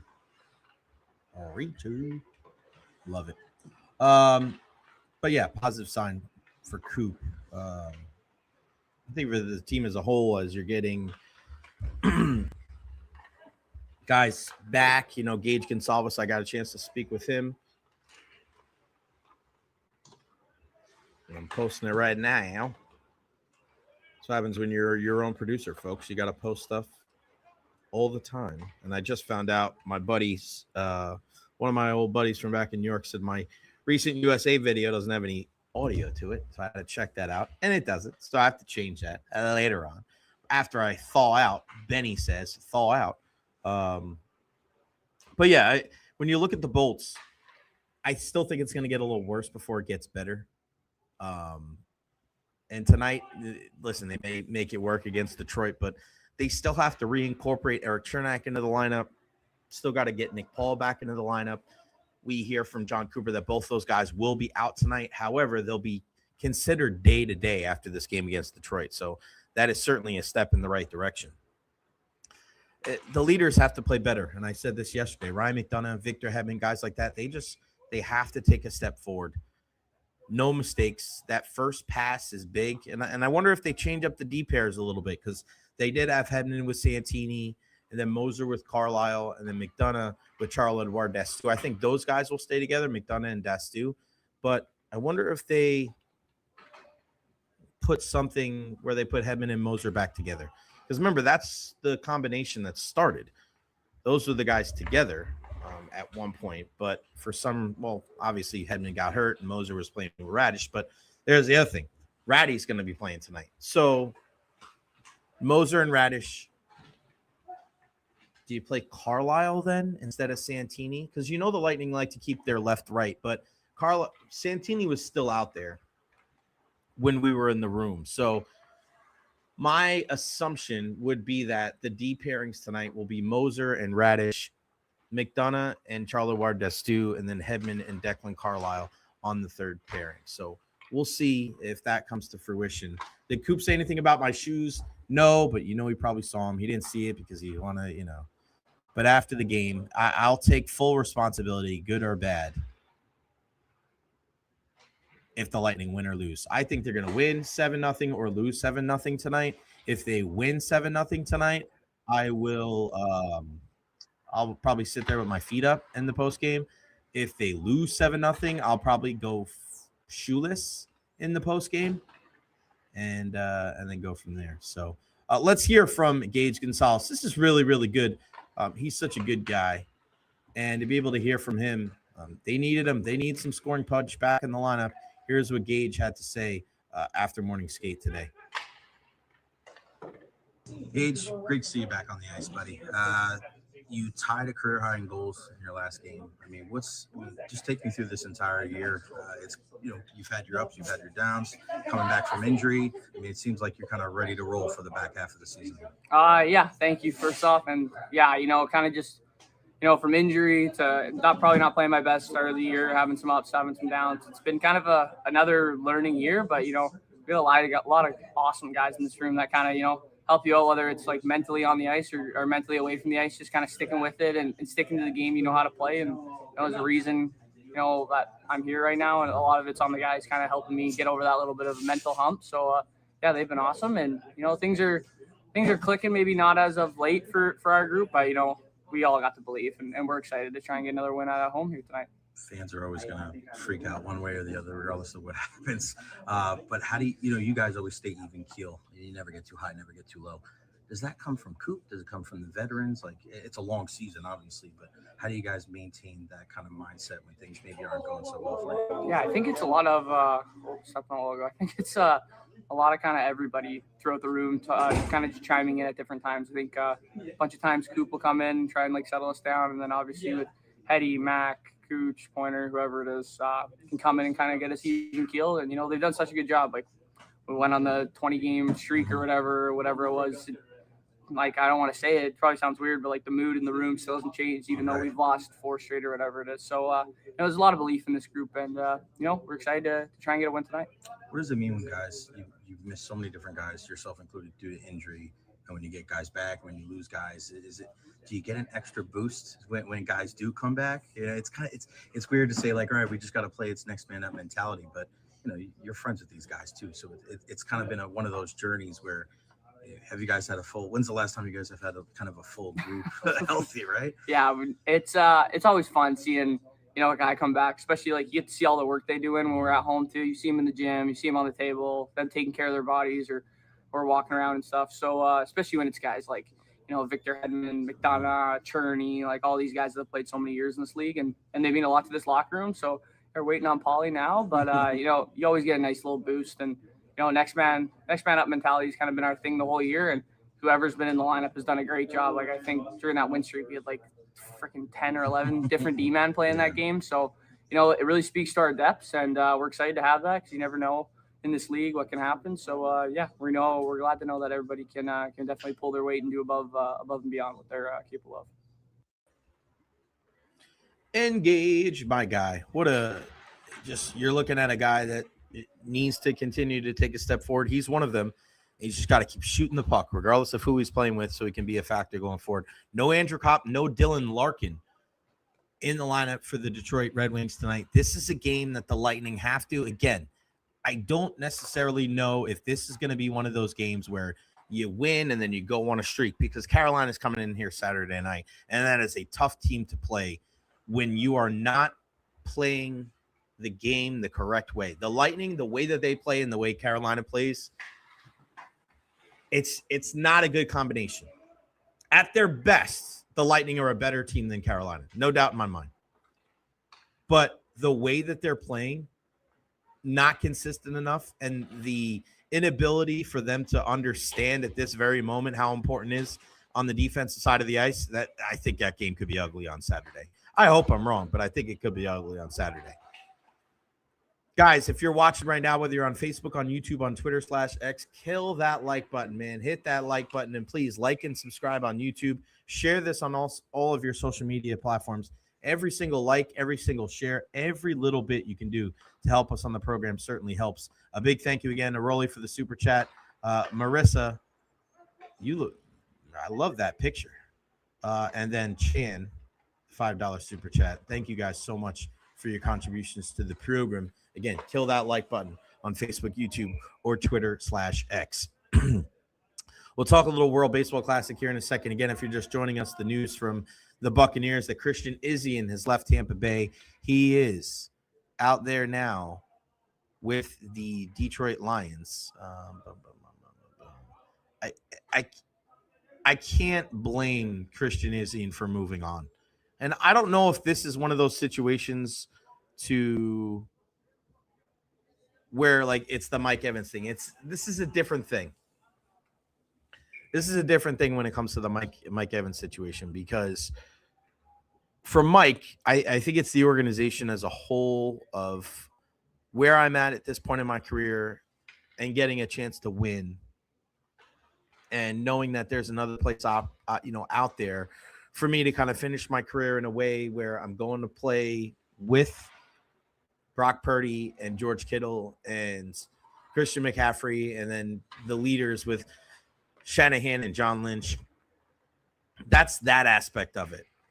I think when you look at Christian Izien, this is a guy that is looking at the Buccaneers going, what more did you want me to do? And I think he was kind of a victim of the numbers. He's not the biggest guy in the world, but he's shown that he can play corner when you need him. He's a guy that can play in the slot. This is a guy that can play either as safety spots and just, give you good snaps. But when you've invested 2 picks into guys like Tyke Smith and Antoine Winfield Jr., you're always going to be on the outside looking in when it comes to starting time. You're just waiting for an injury for you to get, legitimate snaps. And for the majority of the time that this kid has been called upon, he's really, I think, gone above and beyond what they've asked for him. So it sucks, man. It really sucks because I think he's one of those players that you need on your team. But you can't fault a guy like that for looking and going, hey, man, I think I can be a starter in this league. He's going to a place like Detroit, who's losing pieces left and right the last couple of years on that defense. But you got to figure there's still talent there. He's going to play with Brian Branch on that defense with Aiden Hutchinson. We know what they have offensively with Goff and Jahmyr Gibbs, Williams and St. Brown, Sam Laporta, and the coach, obviously, with Dan Campbell. That Detroit's in a very interesting spot because if you're the Lions, you were the last 2 years that team everybody was looking at and said, could they be the next Super Bowl champ? Could they be the team that topples, Kansas City or Philadelphia? And you saw last year, and I said it, that I'm not right all the time, but there was one thing that I wanted to keep an eye on going into last season, and that was if you lose both of your coordinators, it is awfully tough to make the playoffs the next year. And with Detroit losing Ben Johnson on the offensive side of the ball and then losing Aaron Glenn on the defensive side of the ball, they took a step back, and they had trouble figuring out who was going to call plays offensively. We saw it a couple of years ago when the Philadelphia Eagles lost Jonathan Gannon to the Arizona Cardinals and Shane Steichen to the Indianapolis Colts. And after making it to the Super Bowl, they struggled the next year. And eventually they were able to come back and win the Super Bowl. But it's an adjustment, even for veteran teams, even for talented teams. The NFC North, to me, and I know a lot of people will say the NFC West, but I think Arizona kind of knocks them out of it. I like the NFC North probably better than any division in all of football. I think they have one of the best coaches in the league in the Minnesota Vikings. They probably the best OC-DC tandem with Kevin O'Connell and with Brian Flores there. Right? You know that they're going to compete. They're going to run the football. They're going to play the game the right way. What happens with J.J. McCarthy? Does Kyler Murray, kind of go over there? Do they have a little bit of a competition? You have a play caller in KOC that's going to put you in a position to succeed. We know what Green Bay can do with LaFleur and Love. They're going to try to put themselves in a position to compete. The aforementioned Detroit Lions, and then let's not forget about the Chicago Bears. I was saying this today with our good buddy Kevin Lewis, who works over at Channel 28 with Kyle Berger. He's a big Bears fan. There's something about Caleb Williams that I really, really liked this season. There's something about professional athletes where it doesn't have to be pretty all the time. The guys where it's pretty all the time and they're consistent, you know what those guys are? Hall of Famers. That's just the way it goes. But there's certain guys that they find a way to play their best when the lights are the brightest. And the discussion that Kevin and I were having was, I think that there is a little Eli Manning in Caleb Williams' game where in the first 2 or 3 quarters, you look at some of the throws and you're like, you were a number 1 overall pick? What the hell are you doing? But then in the fourth quarter, he just makes these incredible, unbelievable throws on the money in crunch time to put his team in a position to succeed.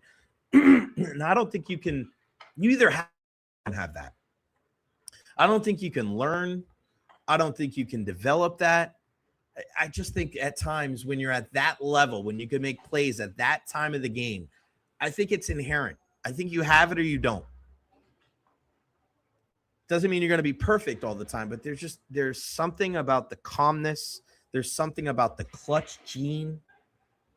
And Caleb Williams has that. He has that in spades, and I think he's a much better, obviously, athlete than Eli. But again, we were talking about this with Ronde before. Bro, I grew up a Giants fan. I threw up on Harry Carson in training camp in 85. I watched Eli Manning, throw passes at the feet of receivers sometimes where I just kind of look at my dad and my brother and my uncle or my friends, and I just feel like, what the hell was that? This isn't some journeyman. This isn't some second or third string. This isn't the preseason. That's Eli Manning, number 1 overall pick out of Ole Miss. He can't hit a guy in the chest 5 yards away. And all of a sudden, you see him in the Super Bowl, evading pressure, escaping danger, making an incredible throw down the middle of the field. Why would you throw the ball in the middle of the field to David Tyree? And the other Super Bowl, the freaking amazing catch to Mario Manningham. He made some great throws in his career. But ironically enough, it was 2 postseasons. That was it. The rest of his career was kind of just league average. But that's what I see in Caleb Williams. I see a guy where I think he'll probably be a little bit more consistent than Eli, but you just watch the guy. Again, I'm not a Bears fan. I'm not a Bears hater, but I watch him objectively. There's something about that kid that he just comes up big. And I don't know if it's the ultimate belief that you have in yourself, that confidence, that ego that you have to have. Sometimes it's your own worst enemy, but other times when the chips are down and you need to rise to the occasion, you do. That's what we see from Caleb Williams. I'm excited to see what the Bears are going to do in year 2 with Ben Johnson. I'm also excited to see how the rest of this World Baseball Classic is going to unfold. I'm still sour about the whole Team USA thing. I'm sour about it. I thought it was the ultimate disrespect from Mark DeRosa. Just not really putting a precedence on knowing the rules and showing proper respect to the game and your opponent. That kind of stuff is just, it takes no talent, none.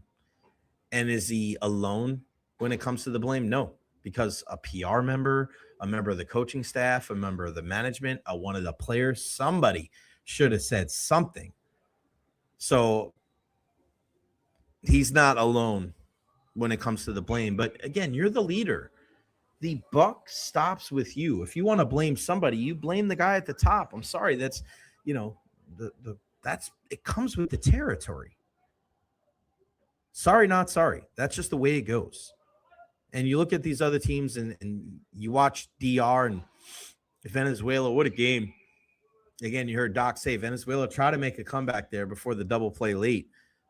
DR's got so much talent offensively. I mean, are they going to be able to pitch it with some of the other guys? Maybe.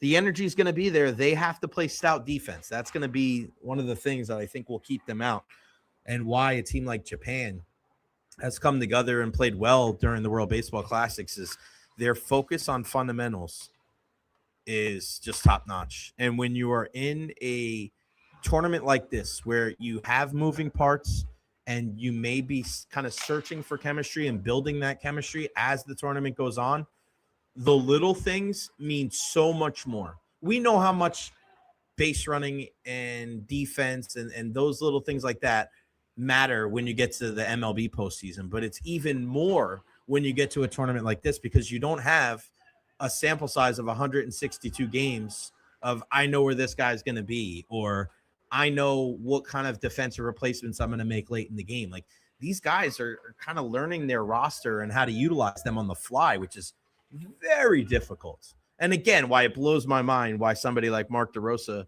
can be so short-sighted. And you can have success in the past, but you're not graded a lot of times on your successes. You're more graded on your failures. And I saw Adam Wainwright, the former MLB starter for the St. Louis Cardinals, coming out in defense of Mark DeRosa, and we were this and we were that. That's fine. That's fine. You want to talk about good about a guy that you like, about a guy that you played for, that's fine. But to me, when you make mistakes, that's when you're going to be criticized. And where you, like, if it's one thing if you make a decision, right? Like Kevin Cash with the whole Blake Snell thing. It's one thing if you make a decision and people still to this day are not happy with that.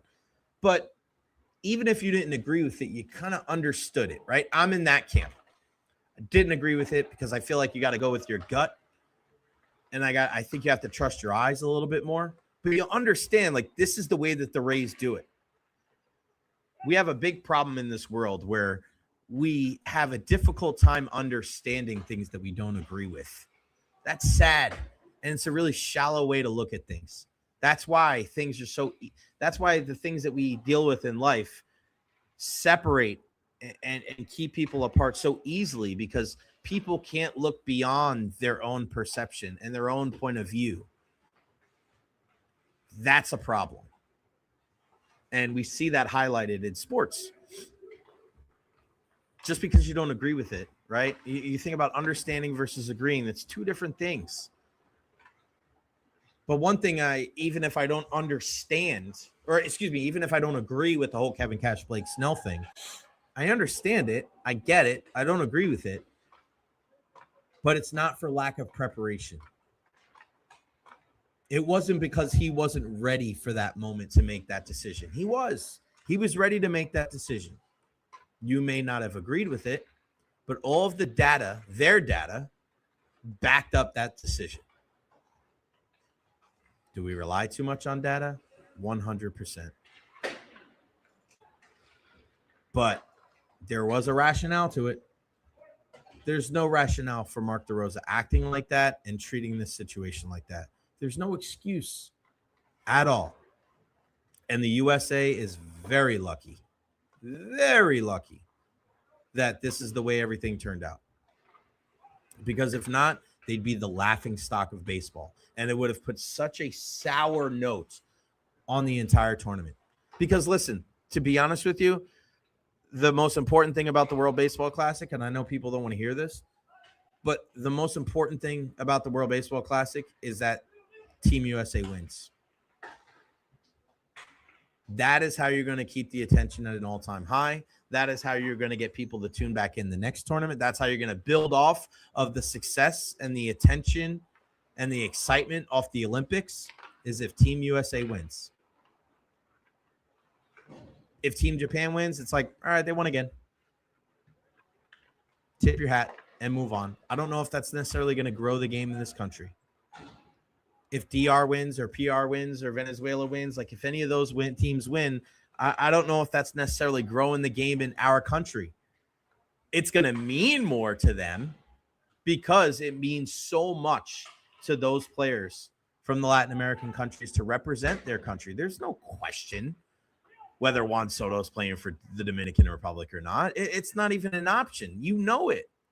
You know this, man. But as far as the growth of the game, as far as the excitement goes, as far as pulling in the casual fan, the World Baseball Classic needs Team USA to win. But judging by their coaching and judging by how they're playing, judging by who's here and who's not here, there's no guarantee that that's going to be the case. And as we've just learned for the hockey world, just because you invented the sport, it doesn't mean anything. Doesn't mean that you are going to win. All right, we always win when he joins us here on the program. Ladies and gentlemen, the one and only Ed Encina. What's going on, buddy? How are you? Hey, buddy. How are we doing? I'm great, man. I'm great. How are you? Good. Just coming back from the arena. Yeah. How was it this morning ski? What was your big takeaway? My big takeaway was your shoes. No, come on, Ed. Let's just get it out of the way, Jay. I'm trying to be serious here, Ed. I'm trying to be serious. Get it out of the way. Let's just get it out of the way. I'm trying to be serious here, Ed. No, you're not. I'm trying to be serious about this. Get it all out of the way. Look at that beautiful picture. As much as Eric said yesterday that he was shaking his head, man, there's a lot of head shaking in that press room the other night. Why? What was the biggest thing? The picture? Yeah, like what are we doing? What are we doing? You look strong, bro. No, I don't. That looks nothing like me. No, I think you look the best out of all of us. No, I don't think so. Bro, I think the beard looks strong, your fingers look strong, the hair I thought you looked good, bud. There's no thumb. There's no thumb. Powerful. Where's the thumb? Yeah, because your thumb. Nobody's got thumbs. It's 4. Yeah, but at least there should be like a little joint or something like that in there, right? You look good, bud. I think you guys look great. I think if anybody looks weird, I look like I got Roman Reigns' forehead. That's it. I think you guys look great. I don't know. I just think there should never be anything wrong with looking like the tribal chief. I got to be honest with you. I think I've embarrassed you guys more in the last 72 hours than I think I ever have before. That might be accurate. So is there any way that I could get reprimanded or suspended from the PHWA if I'm not a member of the PHWA because of my my attitude's always great, but my outfit, my clothes. Well, I don't think there's a reporter dress code by any means. A media dress. Yeah. Mm-hmm. So I don't think so. Will that change because of my decisions to what to wear on my feet? I mean, I don't like to talk about inside stuff that much with PHWA, but let's say there's a conversation that's already been had about it. Really? I'm kidding. So great. Yo, that would have been so funny. Like, we got a chapter meeting today. What's on the agenda? Proper footwear going forward. That son of somebody from Utah is gonna be like, that son of a gun in Tampa. They're like, who is this guy? From now on, no one can wear shoes with lights. That's gonna be my God. Bro, it's so funny. Like, a lot of people say things, and then today there's always like one person that works in the building and they like try not to make like eye contact. And it's usually something, because I'm here all the time, like yourself. It's usually somebody that's like new or something, and they'll just kind of like look, and they'll be like, and I'll like look right at them like, hey, and they'll be like, oh my God, what the hell's wrong with this guy? So they better get used to this entire thing. All right, so let's not get used to the Lightning losing. Are they going to turn it around tonight against Detroit? They've got to. Actually, I left my panic button downstairs, but I was going to here. But I don't know if we necessarily think we need to press that yet. But they got to start getting some points. And because they're just as close to the second last playoff spot as they are to first place now, and that's a fact of the matter now. That's crazy. Yeah. And now it's just amazing to see how, first off, how well they were playing, and they really only built I think it was an 8-point lead, and then now it's they're kind of in the middle of the pack now. But again, I have confidence that this team isn't going to. We see so many peaks and valleys throughout a season, right? And we've seen it through with this team from the beginning. Yeah. Before they went on that, I think Coop mentioned this, before they went on that 21-1 stretch. Yeah. Like, I think they lost like 6 out of 9 or 7 out of 9 or something like that. So, you're always going through that, and there's so many different factors to it. I think, in the room, there's a confidence level that exists because of all of that stuff that they've been through, the good and the bad. I think that, when we talk to them, like, they talk about how all this stuff is correctable, right? But it's time to correct it, and it's not that they're all of a sudden a bad team. It's not all of a sudden that, but and I do understand the notion that coming back from the break, it is a challenge to get back in sync. Guys coming back from different situations, playing the Olympics, being off 3 weeks, coming back from injuries. But this is the point now where, especially when you're playing against teams that you're competing against in Detroit and Buffalo, and even to a certain extent, Carolina, and you panic button. It's on the bed. Panic button's on the bed. She put it on the bed. I don't know what's going on here. Sorry, but we see it. Hold on. There's the panic button. There it is. There it is. The panic button's right there. So there we go. Step away from the panic button, Lightning fans. But yeah. So I love it. Anyway, so sorry about that, Jay. So I think they've got to start getting back into the good habits, basically. Right. And that's. I think even when they were the last stretch when they were down, they could say that they were creating the chances, that they were doing all that stuff, and they were, for the most part, all the good habits, defending in front, not committing turnovers, not allowing odd man rushes, all that stuff. But I think you can look at this past 7-8 games or whatever we're looking at here, and they've been developing some bad habits. So, so I think that's kind of the big thing. I mean, I don't think we should worry quite yet, but things change quickly in hockey. I always say that. I think that players say that too. Is that, and right now, I think there's a little concern hearing from Coop the other day. I know he put a some positivity on it, but yeah, I think he made it sound like guys are starting to feel down on themselves a little bit, kicking the can a little bit. And that's the one thing that you've got to avoid in the room. And I know we saw that a little bit way in the beginning of the season, but they still were able to work their way out of it. So, and also too, they're going to get a little bit healthier. They probably should get Eric Chernak back in not tonight, but in a couple of days maybe. Talked to Nick Paul today, and he's very excited about potentially coming back on Saturday against Carolina. I think getting those two guys back helps you. I think one thing we've got to remember is that there's been very few games that we've had this whole group together as a whole. So the more they can get back to that, and especially not just in this 18 game stretch, but going into the playoffs, that's the most important thing, I think. Ed's producer is on point. I like that. That's like a Braden point, at the point, score a point, points up to the sky. Hashtag no panic button from Shannon. She is multifaceted, 1000%. I don't know if you're hearing this on social media too, or if anybody's reaching out to you about this, but one thing that I'm hearing a lot here in the last couple of weeks is some panic and some concern from Bolts Nation about the play of the captain, Victor Hedman. Third pairing D guy now, and it looks like he'll probably play with Declan Carlisle tonight with Darren Radish being back in the lineup with Moser. We know what Victor Hedman brings off the ice. We know you can't replace that experience. He's one of the most respected players in the entire National Hockey League. But when you watch his play, how would you analyze how he's looked since the Olympic break? And is this a cause for concern for Tampa Bay Lightning fans, knowing that this defense, when they got some of their veterans back, it seemed like the entire blue line took a step back? Yeah, and there's the synergy aspect of it too. I mean, when they were playing their best, it was guys that had jumped in and assumed roles and done a really good job with them. And I think not just Hedman, but like both Hedman and McDonough have struggled to kind of get back into that groove.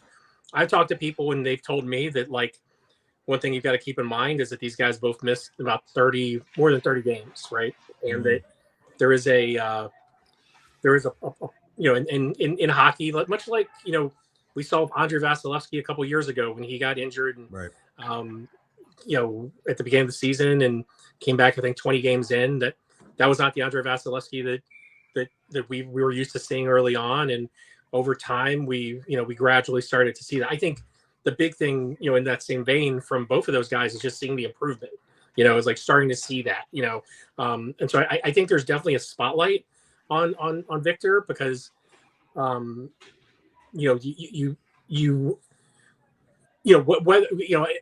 a few weeks ago, we were talking, you can't split up, Radish and Moser, right? Mm-hmm. You can't split it up, right? But you do kind of need to figure out where does Victor kind of fit with all this, Mm-hmm. And I asked Jon Cooper, I think before the Buffalo game, kind of his mentality behind switching up some of the pairings, and especially the McDonough Chernak pairing, which he almost never messes with. And he said it's just like we weren't playing well, and those are the times when you really do need to, just get different looks at guys and see, what works, because things can get stale at times, especially when guys are so used to playing with certain partners and so used to playing in different roles. So in that context, I think that, what you want to see from those guys as they return, they're really only, what is it, for Victor, I guess it's kind of 10 games back at this point, if you include some of the games before the break.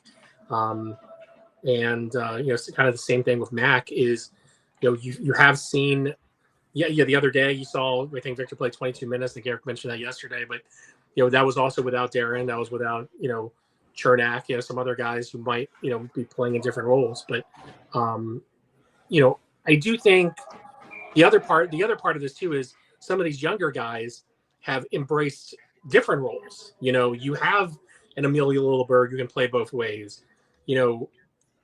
Moser can be an elite defenseman on both sides. Mm-hmm. Radish has emerged in a lot of ways.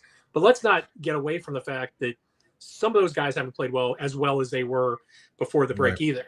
And so I think instead of maybe necessarily putting it all on the captain, and again, this isn't something that Victor hasn't thought about himself in terms of the way he's playing and everything. We know he's super analytical about his self, the way he's playing and his health and everything like that, is looking at them as a body and saying how do they get back to the way that they were playing before? Because you could look at a lot of those plays where they've made mistakes, turn over the puck, weren't able to get it out, and you know when you look at especially the last 2, 3, 4 games, there's really enough blame to go around. Now, having said that, has Victor looked a step slow?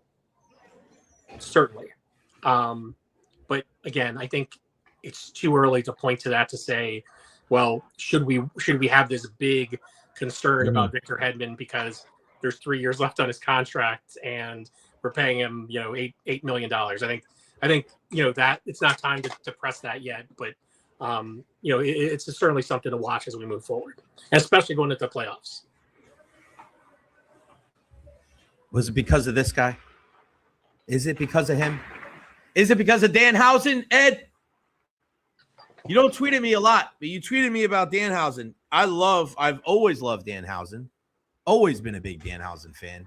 What do you think about Danhausen and his introduction to the WWE audience? Well, I've been searching all over the bench to find like jars of teeth, and I can't find him. Can't find him. Okay. All can't find him. So, Payback is coming to the arena on on May 6th. So, Backlash. Sorry, Payback. Are you going? Huh? Are you going to go? I have tickets, but who knows? Who knows what's going to happen? Lightning should Lightning in the playoffs?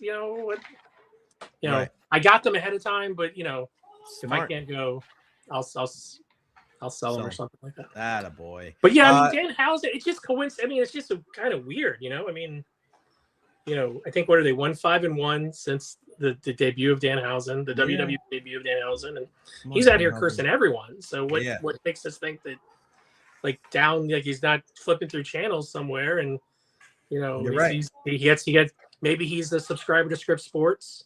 Yes. And he's flipping through channels and all of a sudden he's like, or maybe I think someone said in my mentions yesterday was like, maybe he's cursed the Leafs. Yes. And he didn't know, and maybe he's just cursing all teams in blue and white or something like that. Right. There's just too much to kind of too much to connect here to kind of throw that theory away. I feel like subscriber to Script Sports, and I heard he's a subscriber to the Tampa Bay Times too. But he supports local. It supports local, like I do, even though the local doesn't support me. Jennifer, where's Raleigh? We need a Raleigh update, please.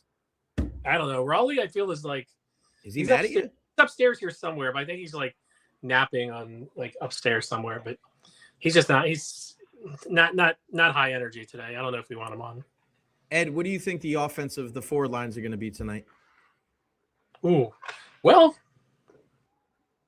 we know the bottom six, right? You think? Well, I don't know. So Connor Geeky was one of the last guys off the ice today. Sabrin night? So we might have a Sabrin night. Sabrin was one of the first guys off. Yeah. He was off early. So I think Sabrin's and I think Geeks is out. And obviously you're 12-6 tonight because you only have 12-6 healthy defensemen. So yeah, I think that's what we're going to see. I think Gage played really well. I mean, it was one of the bright spots the other night. I think that he's going to be up there on a top 6 again, and it'll be interesting to see because I don't think they're going to mess with the Gord line. No. But yeah, it'll be interesting. I think Sabrin's going to be in, so we would see Sabrin, Bjorkstrand, and Perry. That's right. Yeah. So that maybe that's what we see. I think Detroit's a little banged up too right now. They're coming off of a tough loss in Sunrise a couple of nights ago. They had a 2-1 lead and blew it. Yeah. So they're going to be hungry, obviously. But I'll be. I don't think we're going to see too much difference with the top 6. I think like I said, it was interesting to see Geeky as being one of the first, one of the last guys off the ice today. So we'll see. What kind of stories we got up right now in the Tampa Bay Times, buddy? Geez, what are we doing here? He doesn't know what he's doing, guys. He doesn't know what he's doing. Ed's got more sneakers. Pup is downstairs. Ginger hockey's on. Ed has more sneakers. Did you get more sneakers? No, I think my producer came up and brought some shoes up because I think to show that like this, you you're not the only one that has crazy shoes. I don't know about that. Shannon, you see these bad So boys? right these here? are kind of like yours, Jay, a little bit. I don't wear these too often because they're super gaudy. But these are old retro Reebok pumps. Yes. Old Reebok pumps. I don't want to hear one every once in a while. more. This is, I don't want to hear one more thing. this is kind of your kind of thing, right? Yes, Ed. There Yes, you of go. course. You like that. Oh God! Once you wear those, I cannot wait to see Eric Erlinson shake his head at you for once. Nah, well, these are ones I always wear. These are good. These are real good. And we all kind of do this to like get some talk in the room too a little bit. But this is a good talker in the room. Everyone always talks about these. These are my Air Force One Unos, right? You've seen these? Those are good. These are old really trust. good. So those are like those those. are actually one of my favorites because I love it. Those are really good. I like those a lot. And then Shannon brought up some of hers because I think like these are what are these? These are like the old Jordan. These are the Jordan ones, like the Charlotte Hornet. Ooh, Those are okay. kinda sick, right? So Those are nice. we're not like Mark Lipschultz or anything. We don't have like dead stock stuff that's like tons of value here because we like to wear our shoes. But I don't even know what this one. This is a Noosa. What is this? Brooks Noosa. This is a training shoe. This is just this is great. But you I got like that. That's one of Shannon's training shoes. We love it. We love it. They're like a fly knit kind of top there. So here we go. There's show and tell for you this week, and I love it. there you go. I love it. What am I working on? Yeah. Let's see. We got something on Corey Perry. Just kind of the impact that a guy like that immediately jumps into the room and gives his team, which I think has been, something everyone kind of knows, but it's not.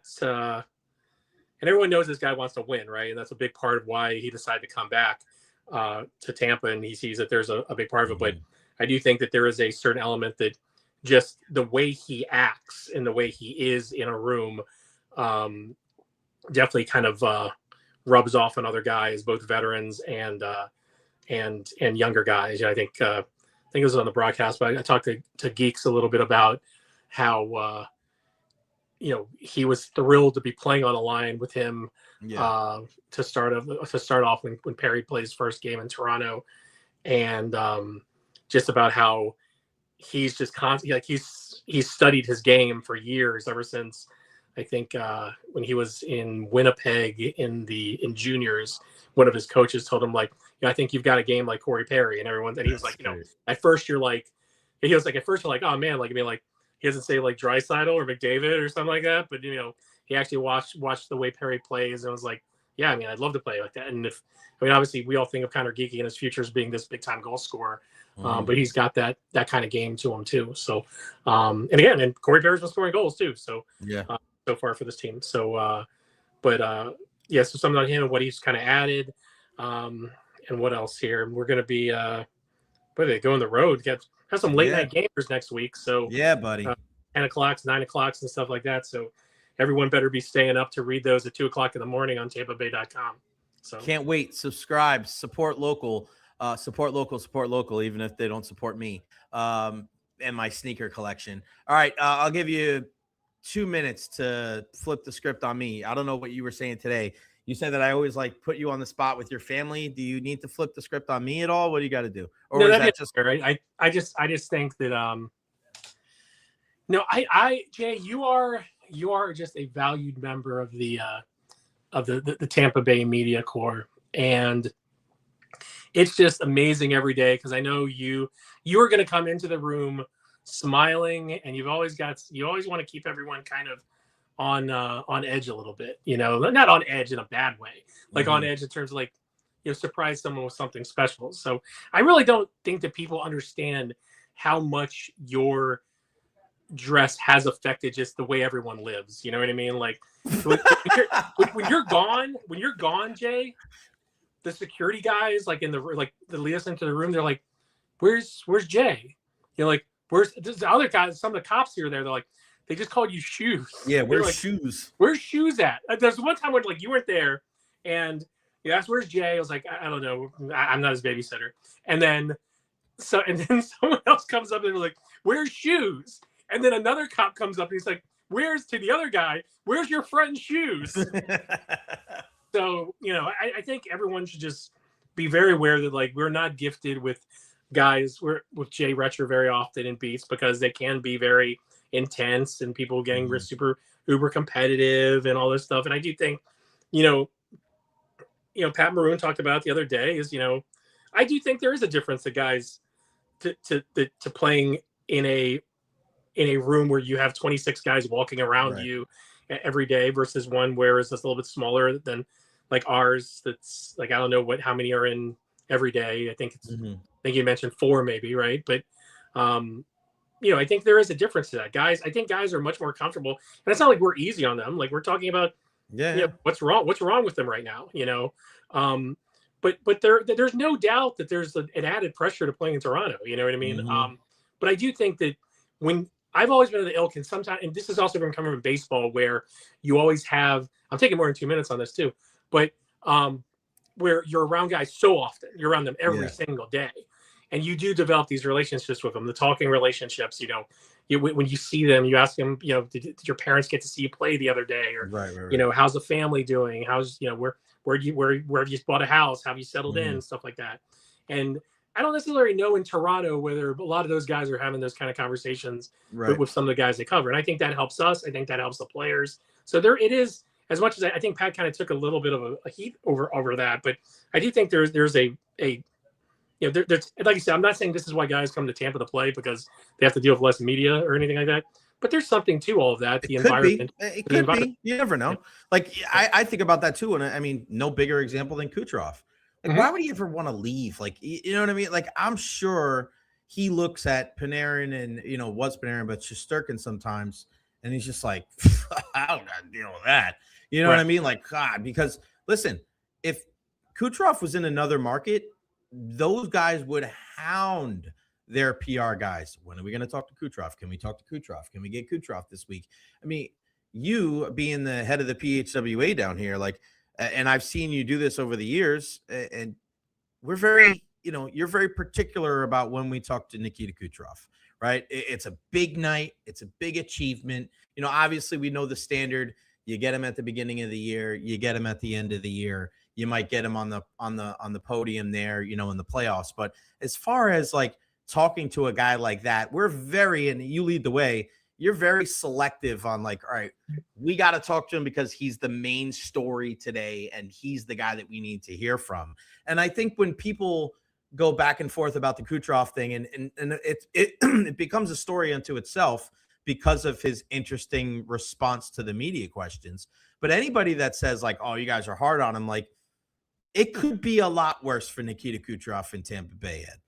Oh yeah, for sure. I mean, like, and again, like I do think the Cooch is a guy who watches too, and he does know who's in the room and who's not in the room. He knows guys. Like I was surprised a couple years ago that he knew my name, and because it doesn't necessarily feel like he pays that much attention to us, right? Right. And or what we write, but except when the Hart Trophy voting comes out. But yeah, I do think and also too, like Nikita Kucherov is super smart. He is one of the most intelligent people that, I don't think that gets written enough or like pursued enough either, is that he is just a super smart dude. And I think he does know that he's in a good spot here. And we are super sensitive to the fact, there are nights when, and also knowing he hates talking about himself too. Yes. So you have to ask for him when he has a hat trick or he has, passes some crazy milestone or something like that. We know we have to ask for him. We also know that he's probably not going to say much, and especially when you're asking about him. Now, having said that, the past few times, he's actually good talking about hockey. You know what I mean? And sometimes you don't even write about it. But Nikita Kucherov is, and again, I think he's become a little bit more approachable in my 5 years of covering him. I think he's a little bit like, I don't know who you are. So like, but I do think, again, like, he didn't want to talk that much about the ice in the Stadium Series game, but he gave a great quote about it at the end, and that was me trying to kind of walk around the question of asking him how the ice was. And he just came to me and was like, are you asking good ice or bad ice? And I'm like, yeah. I was like, well, yeah, and, he talked a little bit about it. And I used that one quote about, running Formula One on dirt that picked up steam, but like just the idea of him coming off with that quote out of nowhere, off the cuff, is a brilliant. He's brilliant, And but I think he also knows that he's got a good situation here. And obviously, Yes. in just come summertime, the Lightning are going to have to, figure out how to keep him here, and keep him. He's such a big part of everything they do. And the Lightning are not the same team by any means without him. So, I think, going in, I asked Julian Breezeball at the trade deadline of how much anything you do now affects the summer. And, he just kind of talked about the cap, and you are always aware of it. But, that's something that going forward very soon is something we're all going to be talking about. Because I would hate to think of Nikita Kucherov going into his walk year unsigned for his future undetermined for the team. So, but yeah, I mean, and again, that's not going to happen. I don't see that happening. I don't see it happening either. And we've had mixed history on, Julian got Hedman done or ahead of the time. The Stamkos thing will always linger. Like I said, I think they get it done. I think this is part of a grand plan that maybe they've even have it done already. And we just don't know about it. But I don't necessarily see Nikita Kucherov going anywhere, because I do think that I don't think he has the the connectiveness that say Steven or Victor do to Tampa. I think he likes playing here, but I don't think it's man, I just need to finish my career in Tampa to him. But I do think that there is an awareness to him that this is a great spot for him, that this is, and to him, this is a group that still can win too. And I think that's the thing that means the most to him. I think that the way the power play has evolved with Darren Radish, playing with Vazzy, obviously, playing with Vazzy, his buddy, stuff means a lot to him. So. Yeah, I'm with you, man. That's great stuff, Ed. And that was about 12 minutes on that discussion, but it started off. It started off with something kind of nice about me, so I appreciate it, Ed. I know it was like pulling Danhausen teeth to say something nice about. That's why I'm a writer and not a broadcaster, Jay, because I always write over, and then my editors have to cut me down. So they're like, sir. Yeah. TampaBay.com. Go check it out today. Subscribe to the Tampa Bay Times. Support local. You know how much we love Ed and all of our friends at the Tampa Bay Times. Ed, thank you, buddy. We started the show with a Hall of Famer, and we ended the show with a guy that's going to be in the Tampa Bay Lightning Media Hall of Fame one day. Is there one of those? I don't know, but we're going to have to create a lot of this stuff because I want to do the Good Guy Award too. Can you talk to somebody about that? I actually did talk to someone about it, and it's in process. I think it's something that we've got to figure out how to do the right way, and we'll just we might be carrying around a tip, coming around with a tip jar to pay for a plaque or something like that. I can get it donated. We'll be fine. We'll just name it to the J.J. Moser Good Guy Award because he'll probably win it for the next 8 years. Ed Encina, Eddie in the Yard. Subscribe to the Tampa Bay Times today. Ed, you're the man. I appreciate it. Tell Raleigh and Shannon and the Panic Button I said hello. We'll talk soon. We'll do. We got them all here. See you later, buddy. All right, man. See ya. The Baltimore Sun Hall of Fame. I like it. Look, everybody knows Ed's background. We love it. Join the Ed C Nation. The NC Nation. Ed NC Nation. I like it. Steve's a big wrestling fan too. And I'm sure he loves the picture as well. With Ed, Eric, Corey, and myself. This is the only time I'll ever be taller than all four of those dudes. All right, guys. This is going to wrap it up for me today. Wow, what a show. With Ronde and Doc and now Ed Encina. I'm freezing my tuchus off. Now I am cold. Rink of Dreams is over. No national anthem. That was a very quick and quiet Rink of Dreams day today, wasn't it? Unbelievable. Follow me on all social media platforms: Facebook, YouTube, Twitter, Twitch, TikTok, Instagram. I am everywhere. Like and subscribe as well. A big thank you to our partners, Honest Hammer Custom Builders, LLC, and Evara Health, and our super chats today. Rolly, Chan, and the love of my life, Marissa. Thank you guys so much. You are the best. All right, back in action tomorrow at noon. We'll figure out as far as guests go. We will be live, but we'll be on location next Monday, Tuesday, Wednesday, and Thursday as well. And then Friday, we're off for the Valspar. I love you guys. Be well. Support local. Support Valspar. And we'll see you back at the home studio tomorrow at noon right here on the Jay Recher Podcast. I am gone. Peace out.